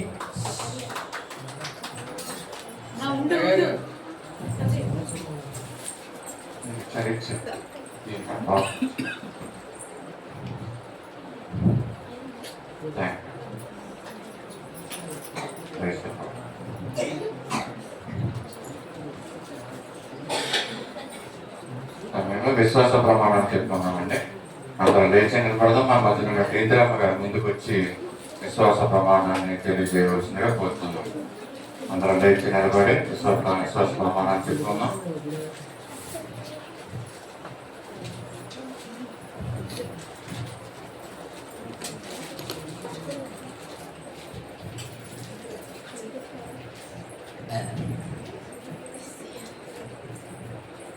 భూమి ఆకాశములను సృజించిన సర్వశక్తి గల తండ్రి అయిన దేవుని నేను నమ్ముతున్నాను. ఆయన ఏక కుమారుడు మన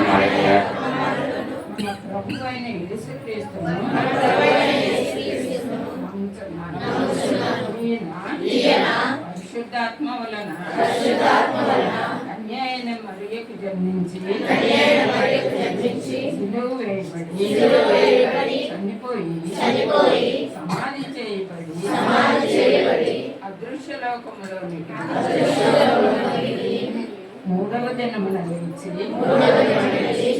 పరలోకమునకు ఎక్కి సర్వశక్తి గల దేవుని వద్ద నుండి వచ్చననియు నమ్ముచున్నాను. పరిశుద్ధాత్మ నమ్ముచున్నాను. పరిశుద్ధుల సహవాసము అవసరమని నమ్ముచున్నాను. పాప క్షమాపణయు శరీర పునరుద్ధానమును నిత్య జీవమును ఉన్నవని నమ్ముచున్నాను. ఆమేన్. సమయంలో సాక్ష్యములుగా తెలియజేస్తున్నాను.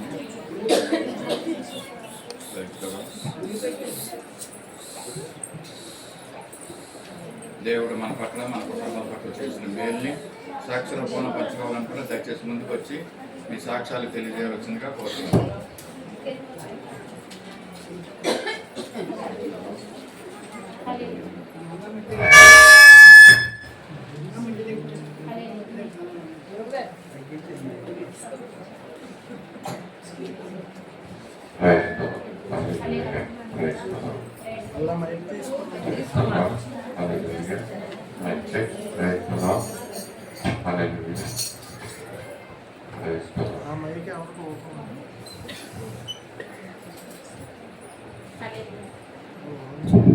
ముందుగా దేవుని నామానికి వందనాలు.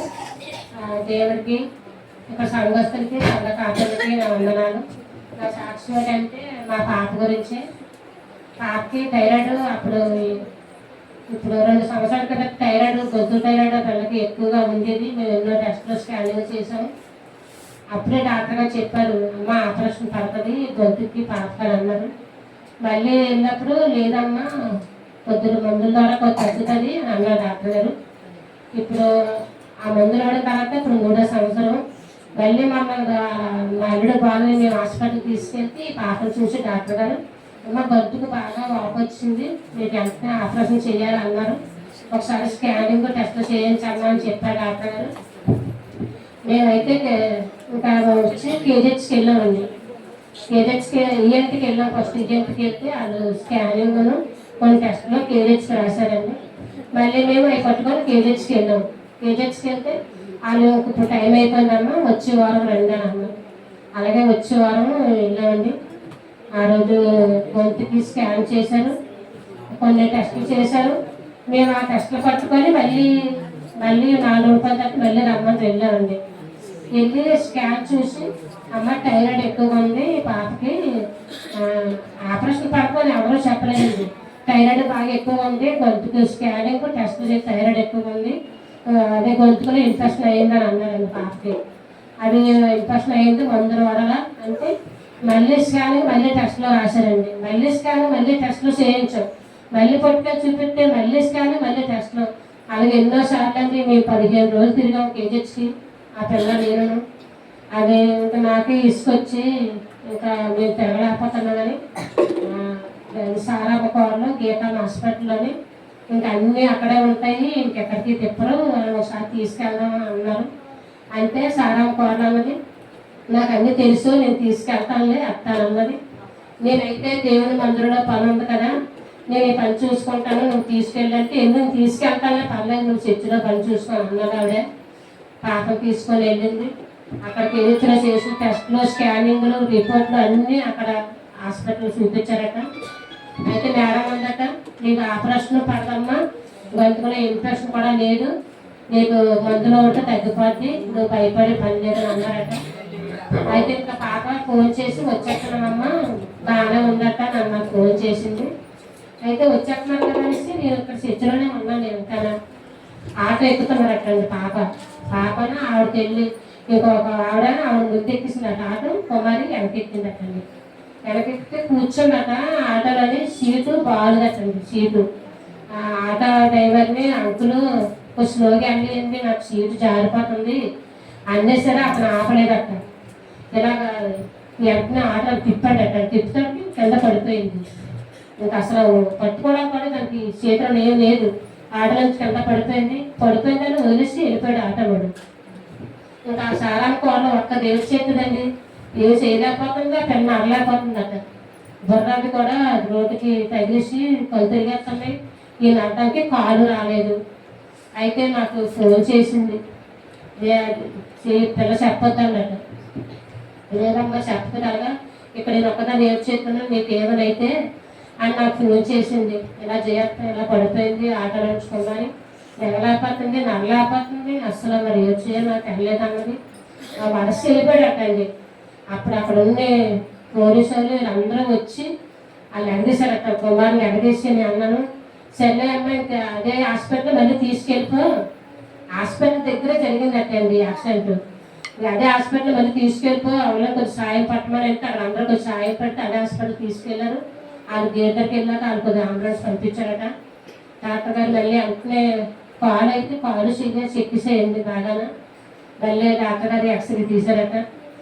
కొన్ని బుర్రకు కూడా చూసి కొన్ని టెస్టులు చేశారట. బుర్రకి ఏది లేదండి, అన్నీ నార్మల్గా ఉన్నాయి. కాలుకి కూడా ఏ ఫ్యాక్చర్ లేదు, అది నార్మల్ రిపోర్ట్లు వచ్చాయి.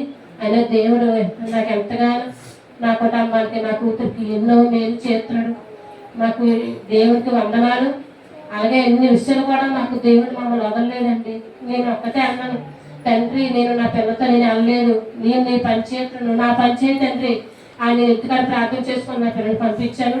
దేవుడు ఎంతగానో గొప్ప దేవుడు. నా కూతుర్ని యాక్సిడెంట్ తప్పించాడు, మరణాన్ని తప్పించాడు. నా బిడ్డకు ఆరోగ్య శక్తినిచ్చి మళ్ళీ ఈరోజు మందిరానికి నా దేవుడు నా బిడ్డ నడిపించుకున్నందుకు దేవుడికి లెక్కలేని స్తుతి స్తోత్రాలు చెల్లించుకుంటూ ఈ చిన్న సాక్ష్యం దేవుడు దీవించిన కాక.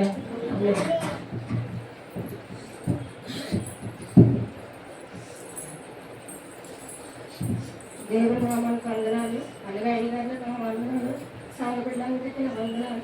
నాకు పోయిన 7వ తారీఖు నుంచి చాలా బలహీనంగా జ్వరంతో పడిపోయి ఉంటే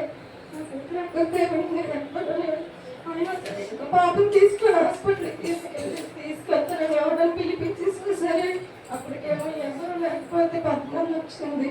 పద్మం వస్తే ఇలా డబ్బులు లేవంటే హాస్పిటల్కి వెళ్ళమని ప్రైవేట్గా డబ్బులు కూడా ఇచ్చింది. ఇచ్చినా సరే ఒక ఆవిడన్నది గవర్నమెంట్ హాస్పిటల్ తీసుకెళ్ళండి, ఇక్కడైతే డబ్బులు అయిపోతాయి అని అంటే అప్పుడు నాకు వెంటనే దేవుడు తలంపించాడు, పవిత్ర ఉంది కదా అని. అలాగే వెంటనే పవిత్ర ఫోన్ చేస్తే వెంటనే తీసుకొచ్చి ఎండని తీసుకెళ్ళి నా బిడ్డ ఆధార్ కార్డులు అవి కూడా పట్టుకెళ్ళాలని నాకు తెలియదు. అయినా సరే మాకు ఎంతగానో తోడుగా బిడ్డ వెంటనే జాయిన్ చేసింది. ఎన్ని టెస్టులు చేశారంటే నాకే తెలియదు.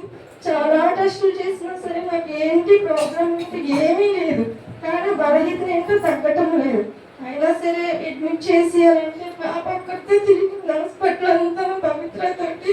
కానీ ఇంకో పాప వచ్చింది, నా పాపకి తెలియదని నా కూతురు చిన్నదైనా పోయింది. నాకు ఎంతగానో తోడుగా ఉంది. అదేవిధంగా మరి 10 రోజులు హాస్పిటల్లో పోయాను. కానీ నాకు బాడీ అయితే సహకరించేది కాదు, కూర్చొని నించోడానికి నాకు ఎటువంటిది లేదు. కానీ పవిత్ర నాకు ఎంతగానో సహాయపడింది. ప్రతి ఒక్క మెడిసిన్ కూడా ఆవిడకి తెలిసి మంచి మెడిసిన్ అంతా నాకు ఇచ్చింది. వెళ్ళే వాళ్ళకి కూడా అందరికీ చెప్పేది, అమ్మాయి కొంచెం జాగ్రత్తగా ఇవ్వండి ఇంజక్షన్లో వినని. ఎంత బలహీనగా ఉన్నానంటే అసలు మందులు విలక్షణాలు ఇంకా అనుకుంది. కానీ జ్వరం అయితే ఎన్ని టెస్టులు చేశారో ఎన్ని బాటిల్ పెట్టారో కూడా తెలియదు. ఇంకా అంత బలహీనం అయిపోయాను. దేవుడు అందుగా మీరందరూ ప్రార్థనలు చేసినందుకు మన దేవుడు ఎంతగానో నా చదివినట్లో నిలబెట్టినందుకు దేవాది దేవుడికి వందనాలు చెల్లిస్తున్నాను. పవిత్ర కూడా ఎంతో కృతజ్ఞతలు చెల్లిస్తున్నాను. వందనాలు తండ్రి. అదేవిధంగా నా బలహీనం ఇంకా తగ్గటం లేదు. అసలు నా పని నేను చేసుకోలేకపోతున్నాను. నా భర్త చూస్తే చాలా బలహీనుడు, నేనే ఎంత బలహీనంగా ఉండేదాన్ని. నేను ఎప్పుడు నా డెలివరీ అప్పుడు తప్ప నేను ఎప్పుడు హాస్పిటల్ అంటే నేను ఎప్పుడు ఎరగని వస్తున్నా. అలాంటిదేమో నేను చచ్చిపోతే నా పిల్లలు ఏమైపోతున్నారు, నేను చాలా బాధపడేదండి. నా దేవాది దేవుడు అంతగా గొప్ప దేవుడు కాబట్టి నా పిల్లల గురించి నన్ను నిలబెట్టినందుకే వందనాలు చెల్లిస్తూ, ఎంతగానో స్వస్థపరిచినందుకు నా దేవాది దేవుడికి వందనాలు చెల్లిస్తూ ఈ చిన్న సాక్షి దేవుడికి దీవించండి.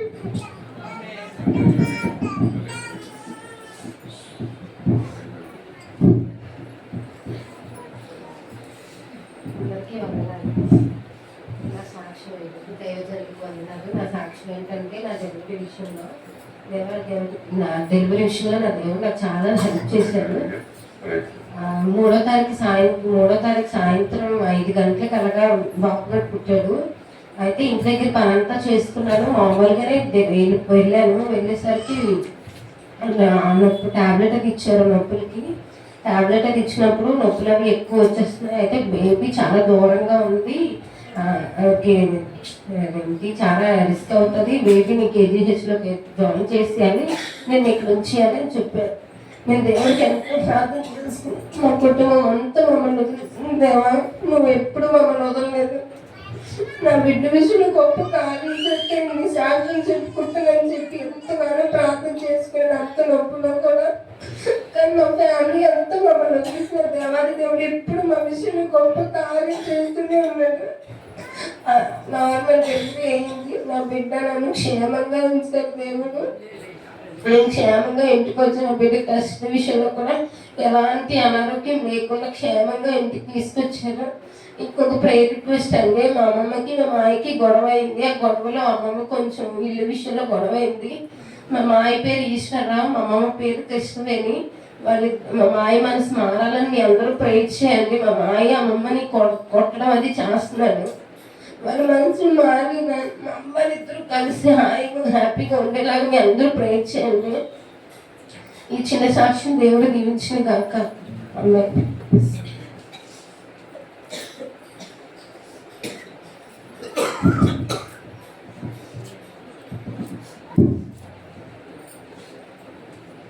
ముందుగా దేవాది దేవుడికి వందనాలు, అలాగే మా సంఘానికి సంఘ కాబట్టికి నా వందనాలు.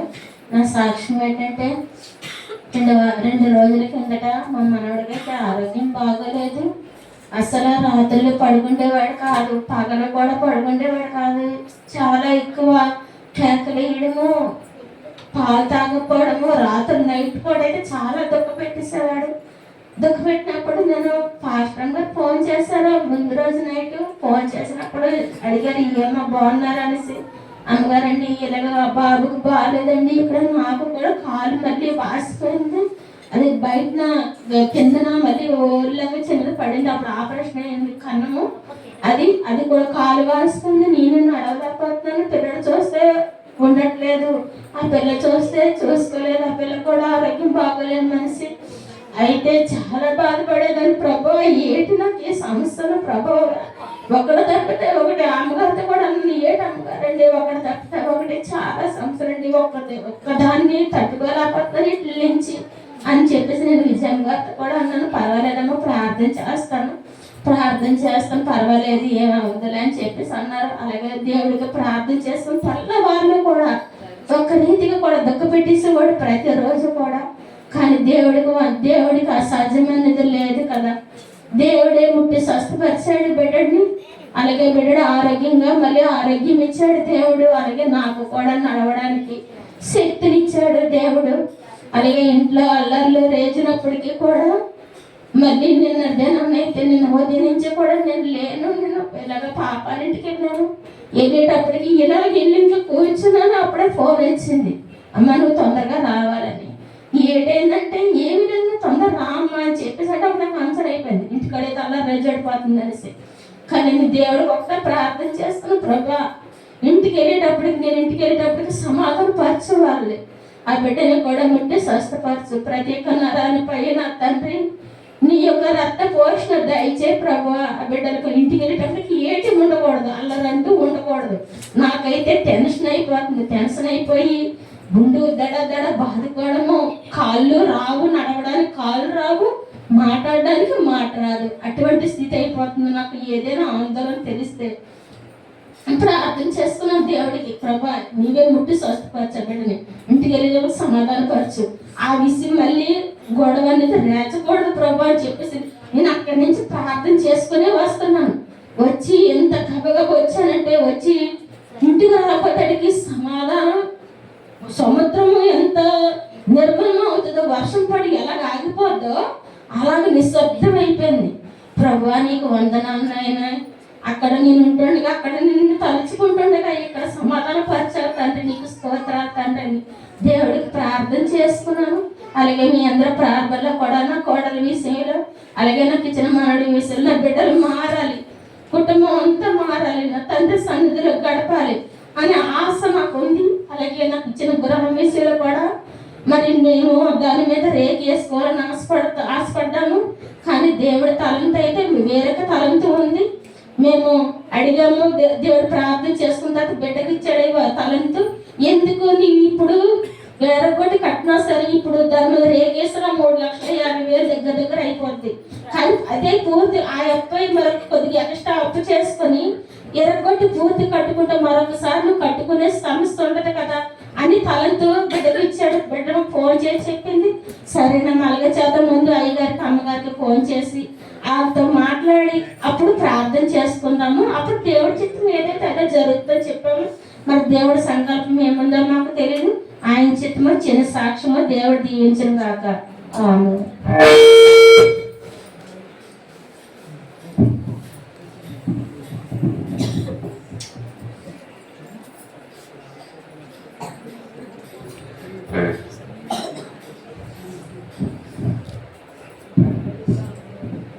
దేవుడు వందనండి. అయ్యగారికి అమ్మగారికి సంగతులందరికీ వందనండి. నా పరిస్థితి అంటే లేనప్పుడు ఏ బాధ ఏ సూచన దేవుడు అడుగుతానండి. ఆయన నాకు ఏ నొప్పుగా ఈ ఎడం పాస పొదలో నొప్పి వస్తుంది తండ్రి. నేను ఇక్కడికి వచ్చి ఒక మాత్ర వేసుకోలేదు. నా ప్రార్థనే నీ మాటే నాకు మంది తండ్రి. ఎంత బాధపడుతున్నాయో ఏమిలో బాధపడుతుంది తండ్రి. నేను మాత్ర వేసుకోవాలి తండ్రి, నువ్వే తగ్గించాలి నాయన అంటే ఇందులో నొప్పి జరుగుతుంది. బొమ్మలో ఏం బాధపడుతుంది నాయన, నాకు భయం వేస్తుంది తండ్రి. ఆ బాధ తగ్గించండి, ఆ బొమ్మలో బాధ కూడా తగ్గుతుంది. నాకు మాత్ర వేసుకోవాలని లేదు నాయన. నీ రక్తంతో నన్ను ముట్టాడు తండ్రి. నాయన నీ రక్తంతో నన్ను కడగలేదు. నాకు ప్రభా నాకు ఎవరు చేస్తాను నాయన, నన్ను కాపాడి ప్రతి రోగం ప్రతి కష్టాన్ని అవుతాను తండ్రి. నాకు ఎప్పుడు కుడియడం వదలలేదు నాయన, నువ్వే నన్ను కాపాడుతాను అని దేవుని అలా ప్రార్థిస్తుంటే ఆ నొప్పి తగ్గుతుంది. రాత్రి కాల్పిస్తే ఏ నొప్పులు ఇట్లా తండ్రి నేను ప్రార్థించుకుంటాను. ఎవరు చేస్తాను ఆయన ఆడపిల్లన్నారంటే ఎవరి ఇంటికి వెళ్ళిపోతారు. నాకు ఇక్కడ చేసిన వాళ్ళు ఎవరు లేదు. పెద్ద కొడుకు నన్ను చేస్తారంటే కాక అప్పుడే కోపం వస్తుంది. అయినా సరే ఏదో నాకు బాధ వస్తుంది. ఎవరు చూడరు, నువ్వు ప్రార్థన చేసుకోవాలి, దేవుడు చూస్తాడు. హల్లెలూయా. చక్కని సాక్ష్యాలు మనం విన్నాం. ప్రకటన కూడా మనం చూద్దామండి. ఈ వారం జరగబోయే ప్రకటన కూడా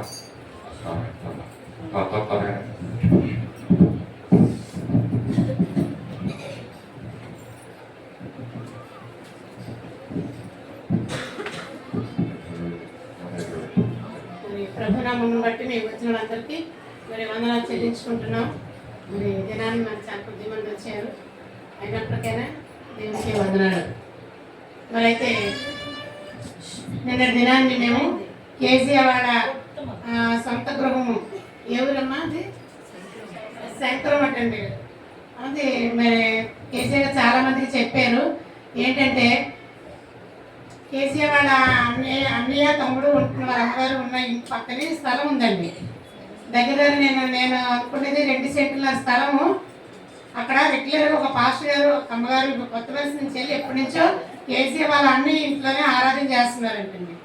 అంత విశ్వాసులు కూడా కాదు వాడు, కానీ వాడు దేవుని ప్రేమించి దేవుని సేవకులను పిలిచి మా ఈ గృహంలోనే ఆరాధన జరుపుకోండి అన్నారంట. ఆ గృహంలోనే జరుపుకుంటేనంతా పాస్టర్ గారు చెప్పారంట, సాక్షిలో మేము విన్నాం. అయితే ఆ గృహంలో జరుపుకుంటుంటే అలాగా అప్పటికి కేసీఆర్ నాన్నగారు ఉన్నారంట. అప్పటికే ఆయన లాస్ట్ మూమెంట్లో బాప్తిజం తీసుకున్నారంట.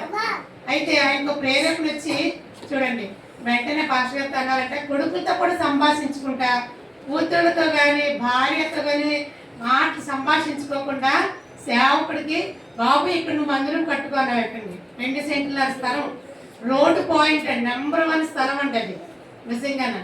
ఇలాగా రోడ్డు దగ్గర ఉండి ఎవరైనా కేసీఆర్ పడినది అనుకోండి, కేసీఆర్ అంటే వచ్చే కదా అంత దగ్గర రోడ్డుకి, హైవే, మంచి రోడ్డు, చాలా మంచి ప్లేస్. అలాంటి చక్కని ప్లేస్ దేవుని ఆరాధించుకుని మందిరం కట్టుకోండి అని సేవకుడికి ఇచ్చారండి అల్లా గారు. దేవుడు చూడండి ఎంత అద్భుతం, దేవుడు అలా ఇచ్చినందుకు నిజంగానా మరి బిడ్డల దేవుడు దీవిని ఆశీర్వదిస్తాడండి. మరి బిడ్డలు తరతరాలు ఆశీర్వదింపబడతారు నిజంగా. ఆ స్థలం దగ్గర ఆ పాస్టర్ గారు మరి ఏ విధంగా అయితే మందిరం కట్టారు, ఎలాంటి శ్రమలు పడ్డారు అన్నీ ఆయన ఎక్స్ప్లెయిన్ చేశారు. టైం అవుతున్నప్పటికైనా సరే ఆయన చెప్పవలసింది, అక్కడ చెప్పాలి. ఆ సమయంలో చర్చ్ డెడికేషన్ ఓపెనింగ్ కాబట్టి చెప్పాలి, కాబట్టి ఆయన చెప్పవలసిందంతా చెప్పుకొచ్చారండి. అక్కడ వాళ్ళు కూడా ఏ విధంగా సహకరిస్తున్నారో, పల్లెటూరు పనులు చేస్తున్నవాడు ఏ విధంగా సహకరిస్తున్నారో కూడా చెప్పుకొచ్చారు ఆయన అందరిలో కూడా. నిజంగా చాలా చక్కగా చర్చ్ ఓపెనింగ్, నాకు చర్చ్ ఓపెనింగ్ చెప్పారంటే కానీ నాకైతే నేను సరిగ్గా పెరగలేదండి. నేను చర్చ్ ఓపెనింగ్ ఏదో ఇంట్లో ప్రేయర్ పెట్టుకుంటున్నారు, వాళ్ళ ఇంట్లో తీసుకెళ్తున్నారు అనుకున్నాం, కానీ తర్వాత ఇక్కడికి వచ్చాక అందరూ కలిసి వెళ్తున్నప్పుడు లేదండి చర్చ్ ఓపెనింగ్ అండి అని.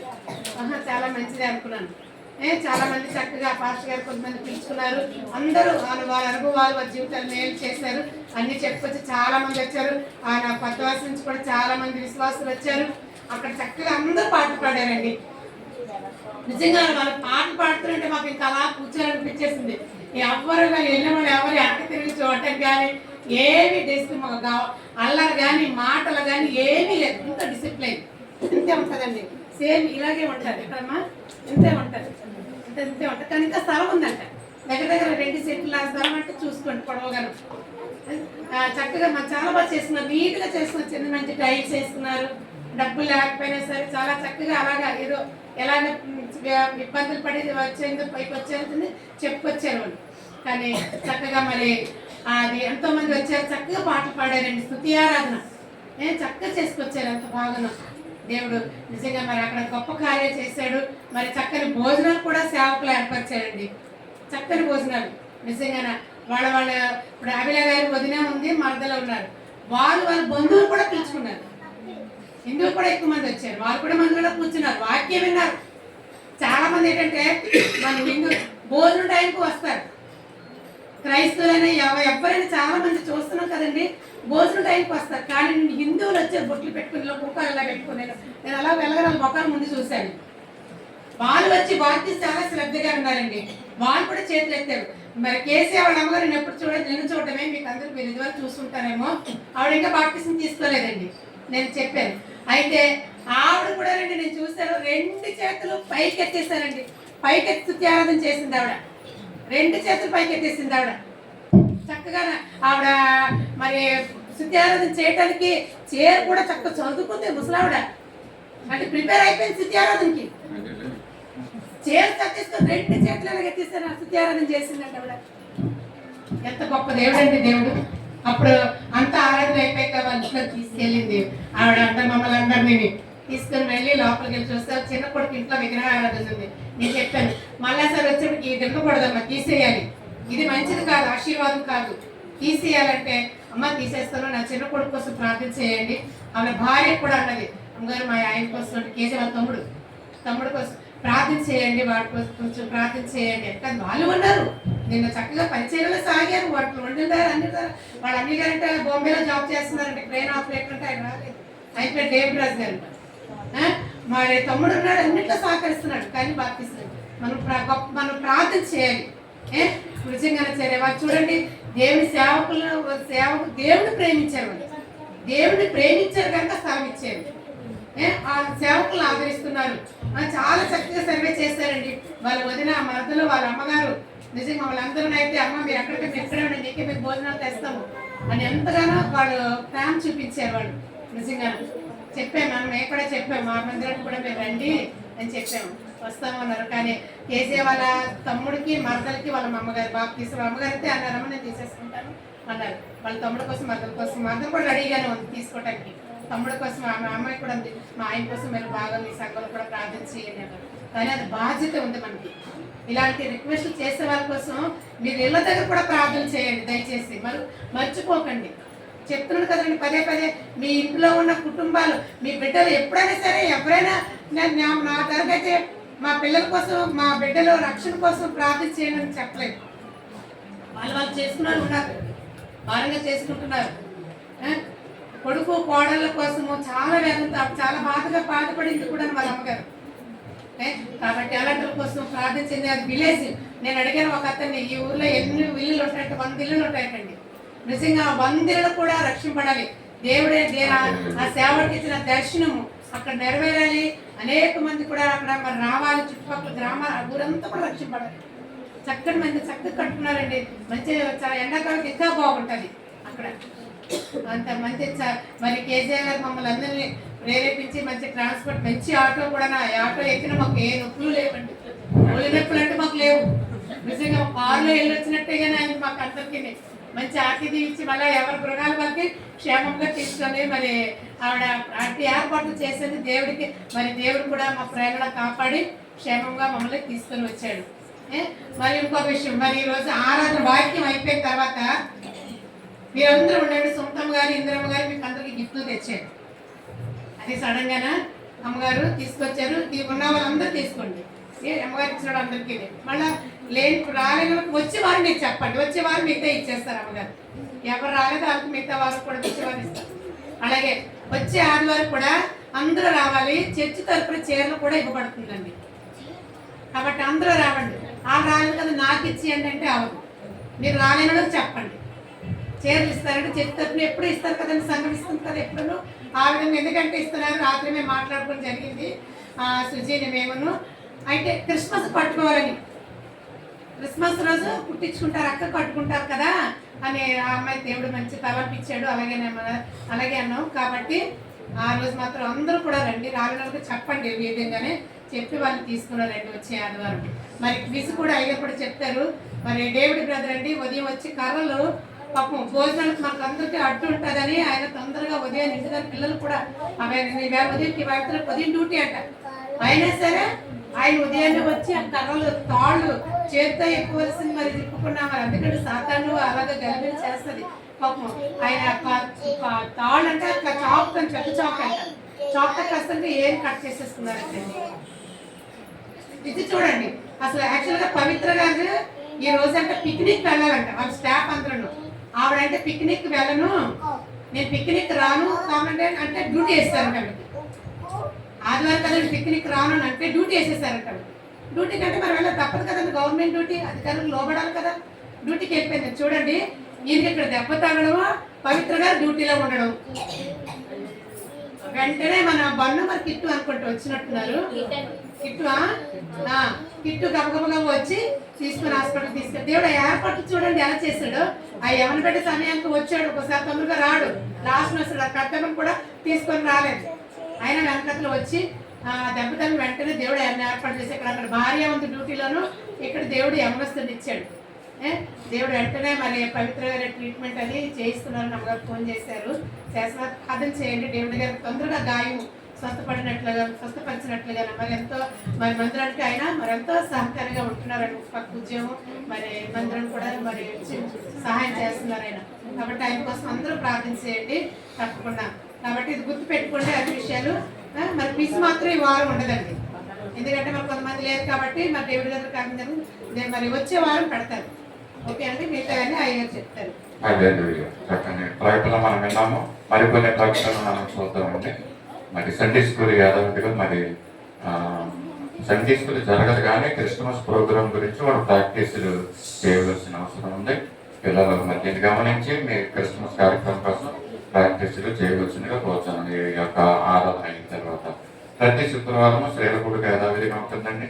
అంతేకాకుండా స్త్రీలందరూ ఎంతో ఉత్సాహంతో శ్రద్ధ తీసుకుని మరి యొక్క క్రిస్మస్ కార్యక్రమం కోసం పాటలు పాడుతూ స్కిట్లు ప్రాక్టీస్ చేస్తున్నారు. దేవుడు వారు తోడై ఉండి చక్కని విధంగా ఈ కార్యక్రమం జరిగేదని మనము ప్రార్థన చేద్దాం. అమ్మగారు చెప్పినట్లు మరి ఈరోజు యాక్చువల్గా బైబిల్ పీచి ఉండాలి, కానీ దేవుడి గారికి ఈ విధమైనటువంటి సంఘటన జన్మించిన కనుక మరి వచ్చే వారానికి దీన్ని వాయిదా వేయడం జరుగుతుంది. వచ్చే ఆదివారం మనకు బైబిల్ క్విజ్ ఉంటుంది కనుక సిద్ధపడి దానికి రావాల్సిందిగా కోరుతున్నాం.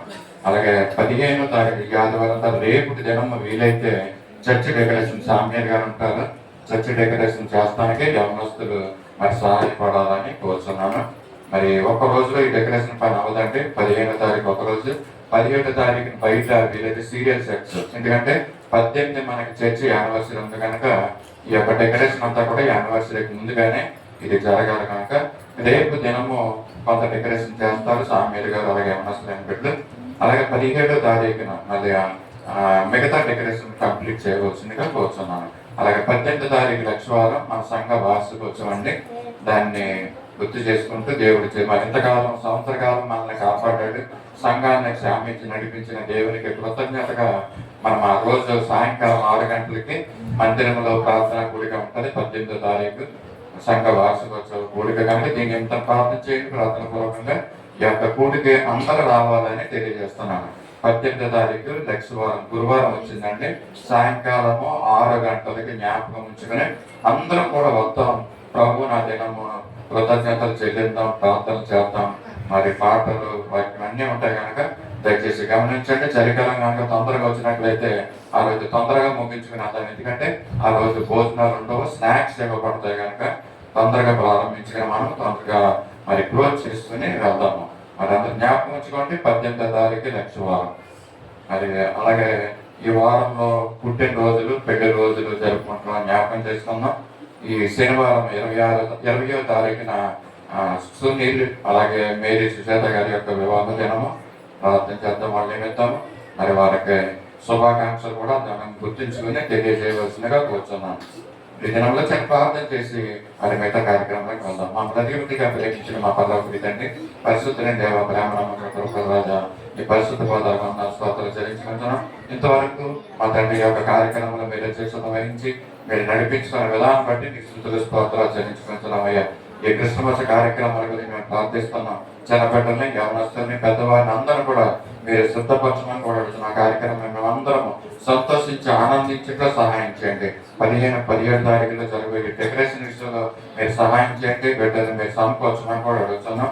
అలాగే 18వ తారీఖు లక్షవారం రోజున యానివర్సరీ కార్యక్రమం సంఘ వార్షికోత్సవం మరి సాయంకాలం 6 గంటలకు ఉంటుందని తెలియజేస్తాము. ఆ ప్రార్థన కోరికలో మీరు ఉండండి, అన్ని ఏర్పాట్లు మీరు సహాయం చేయండి. ఎలక్ట్రిసిటీని మీరు స్వాధీనం ఉంచుకోండి. మేమందరం కూడా కలిసి నేను స్తుతించి నేను ఆరాధించాలని మీ కృతజ్ఞతలు తెలుపుకున్నట్లు సహాయం చేయమని కూడా అడుగుతున్నాం. అలాగే వారం దినంలో మా ప్రభా 20వ తారీఖు శనివారం దిన పెళ్లి రోజు జరుపుకుంటున్నటువంటి సునీల్ని సుజీని మీరు ప్రత్యేకంగా మీరు దర్శించండి. నీ క్షేమాన్ని బిడ్డలకు ఇవ్వండి. మా ప్రభా ఆనందంతో సంతోషంతో ఆ పెళ్లి దినాన్ని రోజును జరుపుకోవడానికి వారికి అన్ని పరిస్థితులను అనుకూలపరచమని కూడా అడుగుతున్నాం. వారి జీవితాన్ని ఆశీర్వాదకరంగా చేయమని కూడా అడుగుతున్నాం. మా ప్రభా మీ స్తోత్రం కూడా మనంతా కూడా మీ కృపలో మీ పద్ధతిలో ఉంచమని కూడా అడుగుతున్నాం. మీ స్తోత్రాలు చెల్లించుకుంటున్నాం. అలాగే అనేక మంది సాక్ష్యాలు తెలియజేశారు. పెద్ద కుమార్తె కుమారి విషయం ప్రార్థిస్తున్నాం. బిడ్డ కావాల్సిన సంపూర్ణ ఆరోగ్యాన్ని అనుగ్రహించమని కూడా అడుగుతున్నాం. అలాగే దేవి బలహీనతనిచ్చి ప్రభా అత్యంత అద్భుతకార్యంగా మా తండ్రిని ఆ బిడ్డ పట్ల జరిగించి స్వస్థతనిచ్చారు. నీ స్తోత్రాలు ఇంకా సంపూర్ణమైన ఆరోగ్యాన్ని బలాన్ని ఇవ్వమని కూడా అడుగుతున్నాం. మా ప్రభా అనంతో మా తండ్రి నీ స్తోత్రాలు చెల్లించుకున్న బిడ్డ పట్ల చేసిన మేలును బట్టి నీ స్తోత్రాలు చెల్లించుకుంటున్నాం. ఎంత బలహీనగా ఉందో బిడ్డ పట్ల కూడా నీ బలాన్ని అనుగ్రహించండి. అలాగే ఆమె యొక్క మామయ్య ఈశ్వరరావు గారి గురించి తెలియజేసింది. ఆ బిడ్డ పట్ల మేము ప్రార్థిస్తున్నాం. ఆ బిడ్డకి కావాల్సినటువంటి రక్షణ మారు మనసు అనుగ్రహించండి. కుటుంబాన్ని ఇబ్బంది పెట్టే పరిస్థితులు లేకోకుండా వాటిని అన్నింటినీ తీసేసి సమాధానకరమైన పరిస్థితులు అనుగ్రహించమని కూడా అడుగుతున్నాం. మంగమ్మ వారి మనవుని బట్టి ప్రార్థిస్తున్నాం. ప్రభావ చట్టి బిడ్డ నీ గోపదాల్లో ఉంచండి. తండ్రి స్వస్థత ఆరోగ్యాలు అనుగ్రహించండి. మంగమ్మ గారు కావాలని ఉంటండి. సంపూర్ణ స్వస్థతను బిడ్డకు అనుగ్రహించమని కూడా అడుగుతున్నాం. నవరత్నము వృద్ధురాలు వృద్ధాప్యంలో ఉంది. ఆమె కావాల్సిన బలం శక్తి ఆరోగ్యాన్ని అనుగ్రహించండి. ఇచ్చిన విశ్వాసం బట్టి నీ స్తోత్రాలు. నేను అడిగి తన సమస్తము తన యొక్క అవసరతలన్నింటినీ కూడా అడిగి పొందుకున్నట్లు సహాయం చేయండి. గొప్ప దేవుడు ఉన్నామని మేమందరం కూడా విశ్వసించుకుంటూ సహాయం చేయండి. అలాగే దేవుడి ప్రార్థిస్తున్నాం. అక్కడ తగినటువంటి గాయాన్ని మీరు ముట్టండి ప్రభావ. స్వస్థతని బట్టి నీకు అసాధ్యమైనది ఏది లేదు కనుక గొప్ప గాయం కట్టమని కూడా అడుగుతున్నాం. ఈ మందిరంలో వచ్చి మళ్ళా మా పవన్ని పరిచర్యలు ముందుకు సాగులో సహాయం చేయండి. సాతాను పెట్టి ప్రతి ఆటంకాలన్నింటిని కూడా తొలగించమని కూడా అడుగుతుంది. ఈ కొద్దింపులు మా కొరకే తిరిగిరానున్న నజరేయుడైన యేసయ్య పరిశుద్ధ నామములో అడిగి వేడుకొంచున్నాం తండ్రి, ఆమేన్. సమయంలో కానుకలు మనం సమర్పించుకుందామండి. దయచేసి లేచి నిలబడదాం. సత్య సువార్త సహవాస పాఠ్య పుస్తకంలో నుంచి 175వ పాటని మనం పాడుకుందామండి.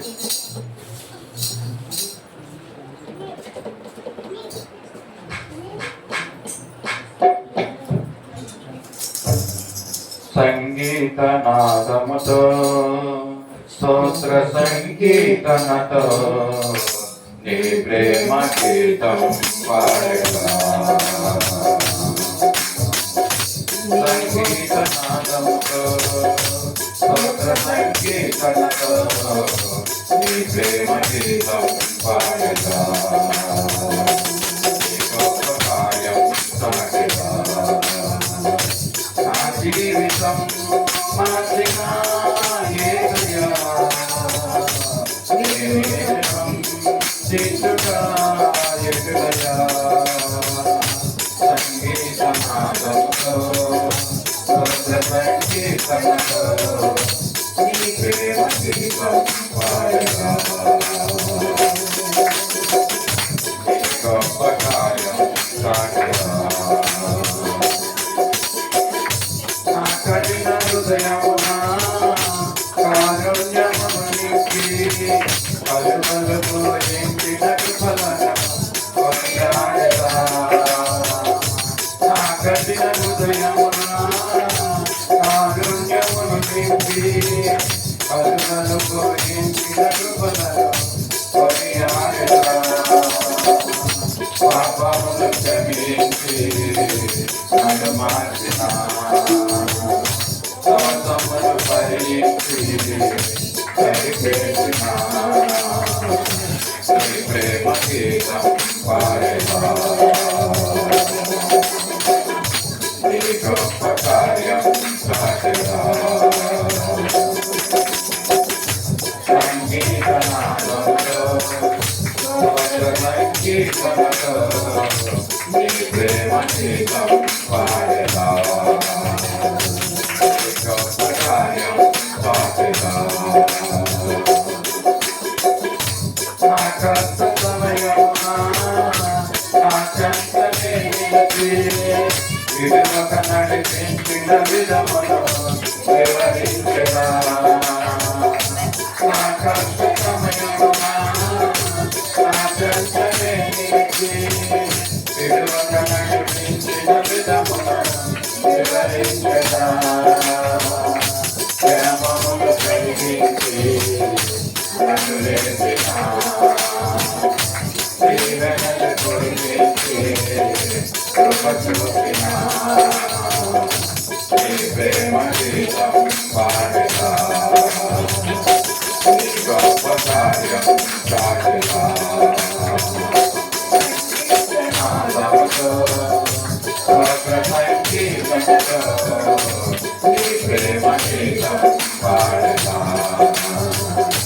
నీ గొప్ప కార్యం సాగేదా. నా జీవితం మార్చిన యేసయ్యా, నేను చేతుగా ఎదురయ్యా. సంగీత నాదముతో స్తోత్ర సంకీర్తనతో నీ ప్రేమ గీతం పాడేదా. నీ గొప్ప కార్యం సాగేదా. దయచేసి అందరూ కూర్చున్నాం. సమర్పించబడిన కానుకల నిమిత్తము మనం వచ్చినట్టే భారతి ముందుకు వచ్చి ప్రార్థన చేస్తాం. కళ్ళు మూసుకుందాం. సమర్పించబడిన కానుకల నిమిత్తము ప్రార్థన చేస్తున్నాం. భారతి ప్రార్థన చేస్తుందా. అలాగే మన సంఘాన్ని ప్రేమించి చెల్లయ్యం గారు 1000 రూపాయలు కానుకగా పంపించి ఉన్నారండి. దేవుడు వారిని వారి కుటుంబాన్ని బాగా దీవించి ఆశీర్వదించినారు.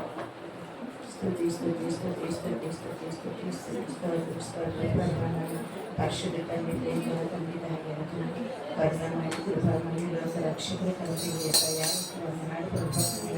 ఇకేమిచ్చి మీరు ఉంచుకుంటున్నాను తండ్రి ఆయన ఎందుకు పనికిరండి ప్రభు ఆయన ఏ యోగిత ఉందని ప్రభు నాయన తండ్రి కేవలం ప్రభు నాయన నీ సన్నిధిని గురించి కూడా సహాయం చేసినందుకు నీకు వందనాలు ప్రభు నాయన తల్లి యేసయ్య ఇచ్చిన కానుకలు ప్రతి ఒక్కరిని కూడా ప్రభు పేరు పేరున దీవించి ఆశీర్వదించింది ప్రభు నాయన తల్లి ఎవరైతే ఇంకా ఇవ్వలేదో ప్రభు వారందరినీ కూడా ఇవ్వడానికి సహాయం చేయలేదు ఎవరైతే ఇంకా చర్చకు రాలేదో ప్రభు దాన్ని తీసుకురండి ప్రభు నాయన తండ్రి నీకు వందనాలు ప్రభు నాయన స్థుతులు స్తోత్రాలు చెల్లించుకుని కాచి కాపాడమని యేసు పరిశుద్ధ నామంలో చిన్న ప్రార్థన అడిగి వేడుకుంటున్నాను తండ్రి. సమయంలో స్తుతి ఆరాధన చేసుకున్నామండి. యవనస్తులను పెట్ట ముందుగా రావాల్సిందిగా కోరుతున్నాం. స్తుతి ఆరాధన పాల్గొనాలన్న సంఘాన్ని వారందరూ లేచి నిలబడి చప్పట్లు కొడుతూ ప్రభువుని ఆయన స్తుతిద్దాం. కొంత సమయం ఆయన్ని ఆరాధిద్దాం.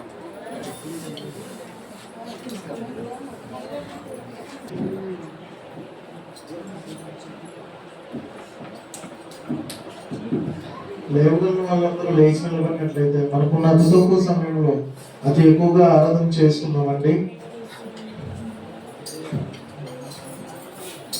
హల్లెలూయా.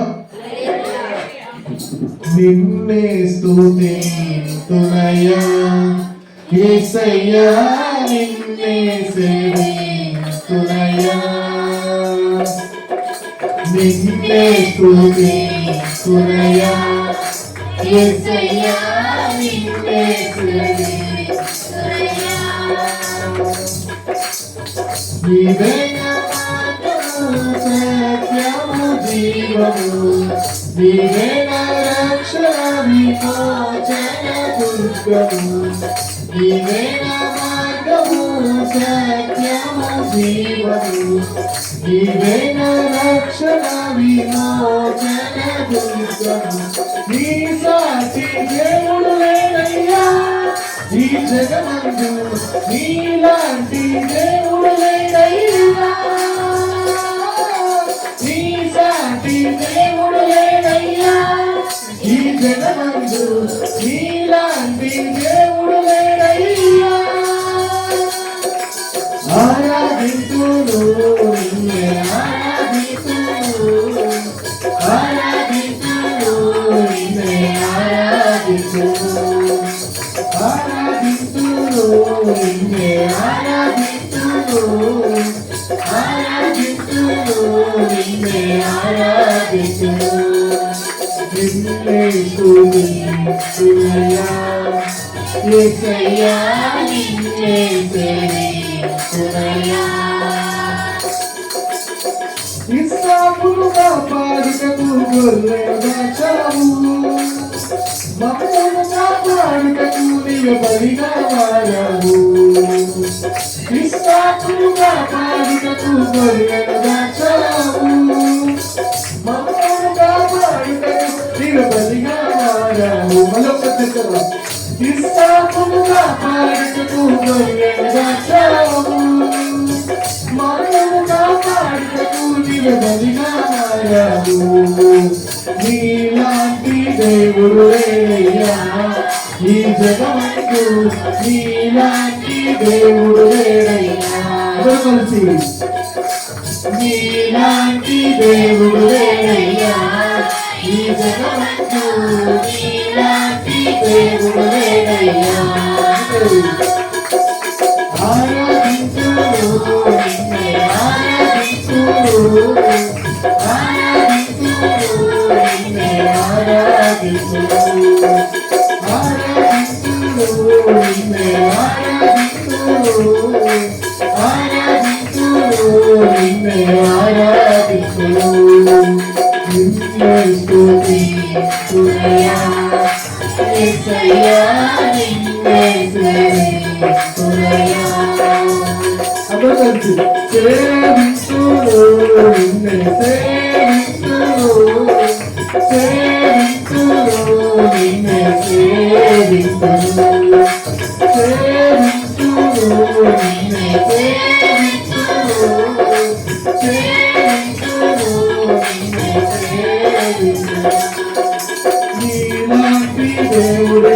ఎవరయ్యా ఈ లోకంలో నీలాంటి దేవుడు ఎవరయ్యా నీలాంటి దేవుడు లేరయ్యా ఈ జగమందు నీలాంటి దేవుడు లేరయ్యా ఆరాధింతును నిన్నే ఆరాధింతును ఆరాధింతును నిన్నే ఆరాధింతును సేవింతును నిన్నే సేవింతును సేవింతును నిన్నే సేవింతును ఆరాధింతును నిన్నే ఆరాధింతును ఆరాధింతును నిన్నే ఆరాధింతును సేవింతును నిన్నే సేవింతును సేవింతును నిన్నే సేవింతును ఆరాధింతును నిన్నే ఆరాధింతును ఆరాధింతును నిన్నే ఆరాధింతును.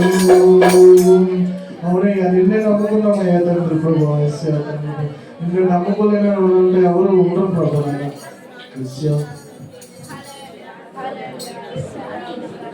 హల్లెలూయా హల్లెలూయా ప్రభువా నీకే వందనాలు చెల్లించుకుంటున్నాం యేసయ్యా. వేటగాని ఊరిలో నుండి నా ప్రాణాన్ని రక్షించావు బలమైన రెక్కల కింద నాకు ఆశ్రయం ఇచ్చావు. అందరూ కలిసి వేటగాని ఊరిలో నుండి నా ప్రాణాన్ని రక్షించావు బలమైన రెక్కల కింద నాకు ఆశ్రయం ఇచ్చావు.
తండ్రికి ఆరాధన ఆరాధన ఆరాధన నా యేసునికి ఆరాధన. అవునయ్యా మమ్మల్ని మాకు ఎంతో భాగ్యం ఇచ్చావు ప్రభు, నేను ఆరాధించడానికి వేసావు. అందరి బట్టి నీకు వందనాలు వేసావు తండ్రి ప్రభు. ప్రేమ పూర్ణుడు ప్రాణనాథుడు నన్ను ప్రేమించి ప్రాణమిచ్చేను. ప్రేమ పూర్ణుడు ప్రాణనాథుడు నన్ను ప్రేమించి ప్రాణమిచ్చేను.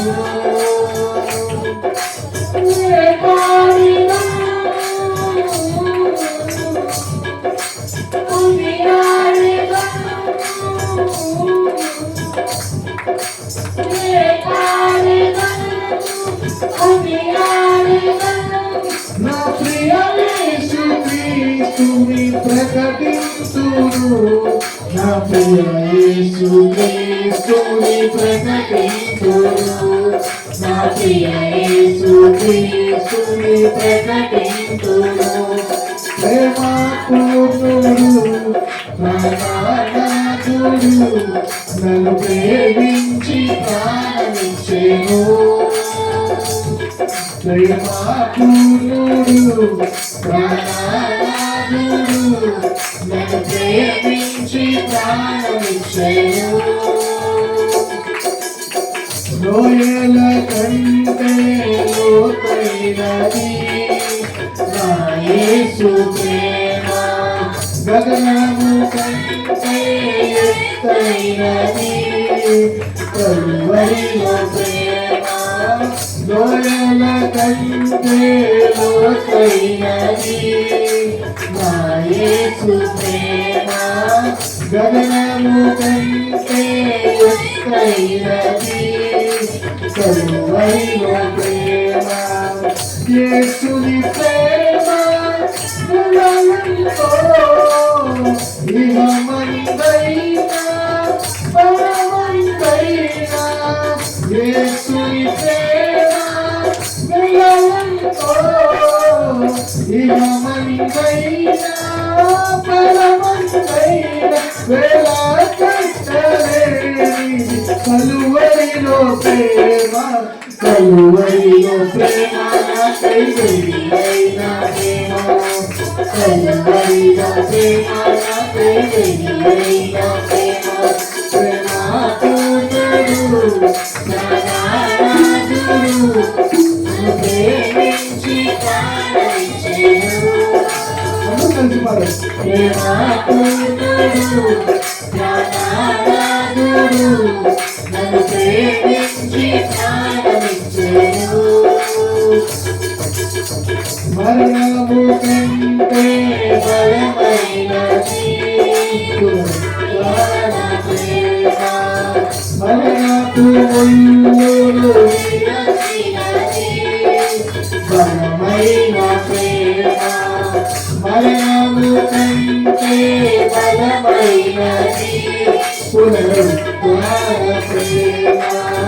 మరణపు ముల్లులు విరచినది బలమైన ప్రేమ. రక్తము కాచి రక్షణనిచ్చి ప్రాణము పెట్టి బలము చేసే. రక్తము కాచి రక్షణనిచ్చి ప్రాణము పెట్టి బలము చేసే. గొర్రెపిల్ల క్రీస్తు విలువైన ప్రేమ, బలియైన ప్రేమ నాపై వెలియైన ప్రేమ. బలియైన ప్రేమ నాపై వెలియైన ప్రేమ. ప్రేమ పూర్ణుడు ప్రాణనాథుడు నన్ను ప్రేమించి ప్రాణమిచ్చెను. ప్రేమ పూర్ణుడు ప్రాణనాథుడు నన్ను ప్రేమించి ప్రాణమిచ్చెను.